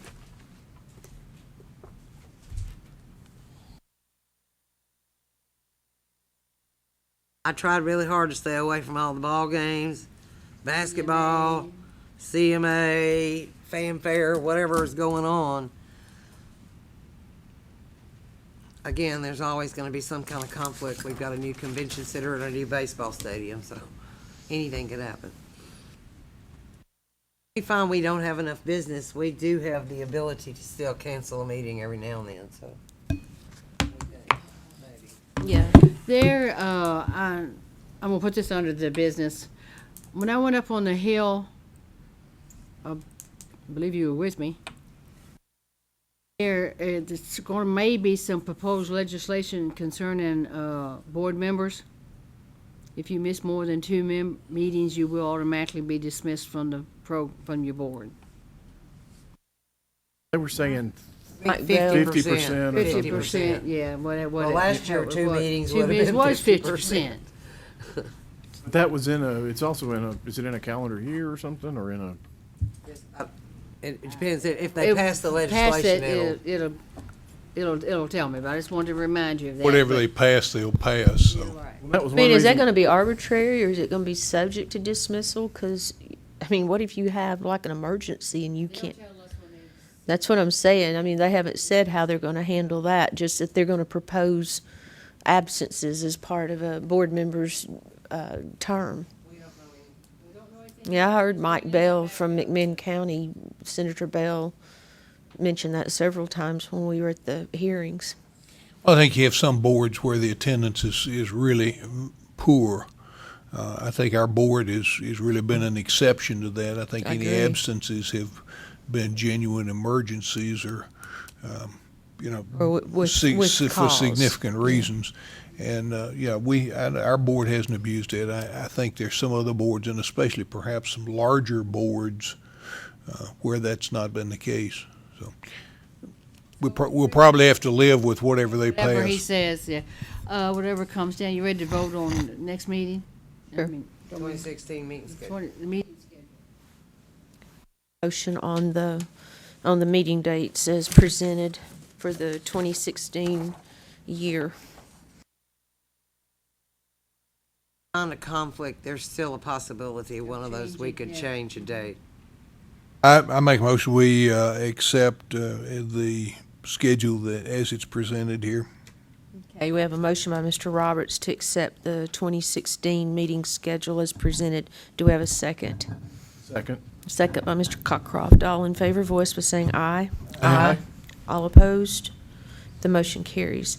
Of course, I guess we don't know if the state rate is going to remain the same or if there's I any. heard the thing about, I 'Cause, can tell that's- you what the recommendation was on that. Did that pass? Did we vote on that? Yeah, we voted. It was. Okay. I have inquired, about getting a state ID for you guys for state rate. The answer I got was, they're not gonna give you ID cards because you don't get paid a per diem. You're not gonna be put in. There's a special rule for board members and head of departments that if the commissioner approves it, they'll reimburse whatever you had to pay, should it become necessary. But they've also suggested, that's your old one, Ken. I did get you one for a while. You just had to show that off, didn't you? I had to show that off. Yes, I did. Anyway, and I told Scott this earlier, the assistant commissioner McCormick suggested that we write a letter from the alarm board indicating that you're an alarm board member, attach a copy of the board member listing, and attach a copy of the state travel regs showing board member travel authorization, if you have problem getting the state rate. But there is a provision for them to reimburse you what you had to pay for the simple reason that you couldn't get the state rate and you don't have state ID. So, Because right now, at some of the hotels, the going recognized state rate is $189 a night plus taxes. well, That's what it they're- is.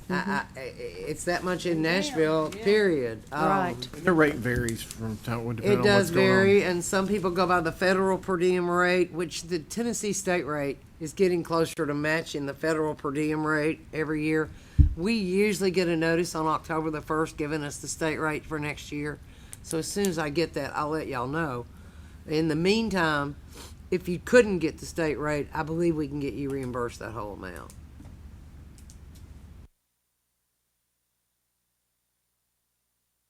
I will tell you what our here is, other board members find the rate.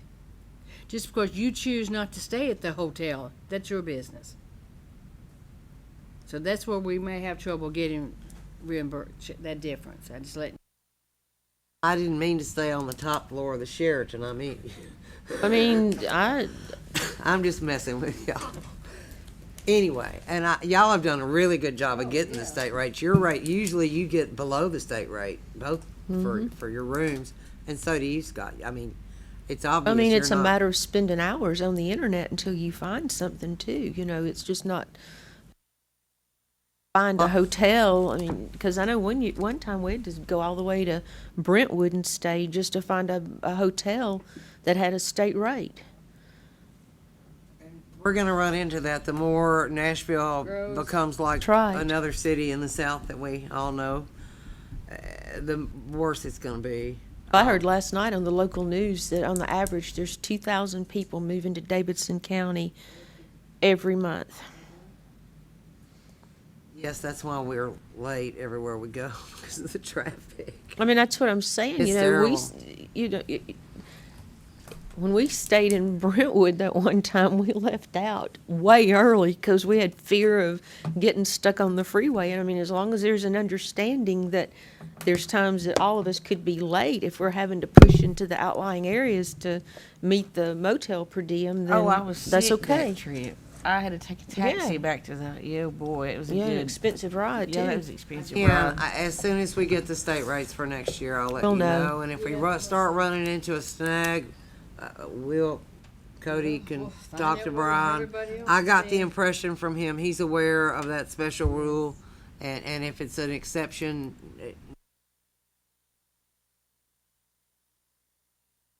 Because, you know, even though it's not some major thing like the NCAA or the fanfare or whatever, there's so many other activities going on here that take up large portions of rooms. And we noticed this morning, I think there's look like two new hotels being built on Broadway, and then down here on Charlotte Pike and over on Church Street, there's all this new construction. I don't know what they are at this that's point. so- apartments, but they are building like 2 or 3 new hotels,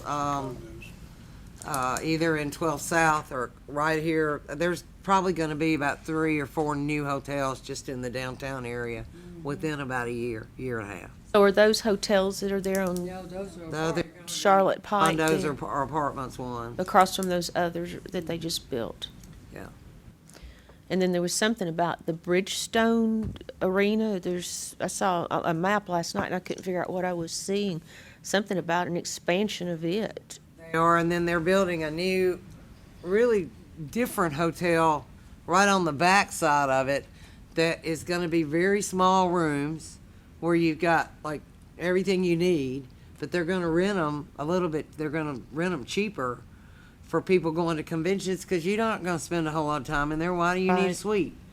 You're gonna be out doing whatever, and they're thinking that it'll be used for like a lot of bachelorette parties or things that are coming here where the people aren't planning on spending a whole lot of time in the hotel in the first place. Basically just somewhere to sleep and that's Yeah. it. And B, that's about it. And that they may be available more, so we're gonna see some changes coming, but we'll just take them as they come. Okay.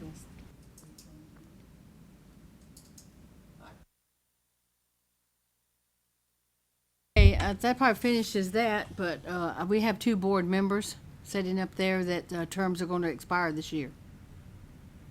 Beth is going to be sending out paperwork hopefully next year for you Next to, week. for you to reapply if that's what you choose to do. Just let you know. Term is only, it's gonna expire, but it's only gonna be valid for 1 year, because they appointed you a year early, which we don't know why. And I have no idea why they chose to do that either. Really? All I know But is anyway, I I always got the send, once notice. I Yeah. prepare the notice of vacancy, I usually send y'all a copy of it with the notice of application for reappointment, so I'm hoping to get it done Monday, if not tomorrow. You know.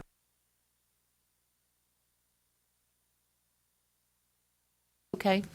Any other business, board members? Are y'all gonna have a presentation at the convention next week? Yes, I think they said next Yeah. Friday. Friday. Yeah, I think I, Don't have a clue. If you got something you want me to talk about, let me know. On Friday it was over. I thought it was just Wednesday and Thursday. Maybe have classes Friday No, morning. the convention's That'd be great. Thursday and Friday. Yeah, it's Thursday and Friday. We're right before lunch on Friday, right before everybody leaves. Oh. I may have got my room. That's okay. I booked the kennel for the wrong dates this time too, so. All right. You staying in a kennel now? No, my daughter does. Yes. Really? Boy, talk about a state rate, that's rock bottom. No, I actually booked her for last week, but the people know me well enough to know that when I no-showed, it was because the dates were wrong, so they saved her a room for this week. Because she's there every time I come up here, but, all right. All minds clear? Yep. We're gone until December the 10th, I believe it I is. think that's right. It's on the sheets, if y'all have a That's schedule. correct. I don't Yeah, have one in front I've of already me. put mine up. November 6th is the PI. Yeah, I think we're December 10th. All right. This meeting is adjourned. Yeah, I Thank wanted you. to stay away from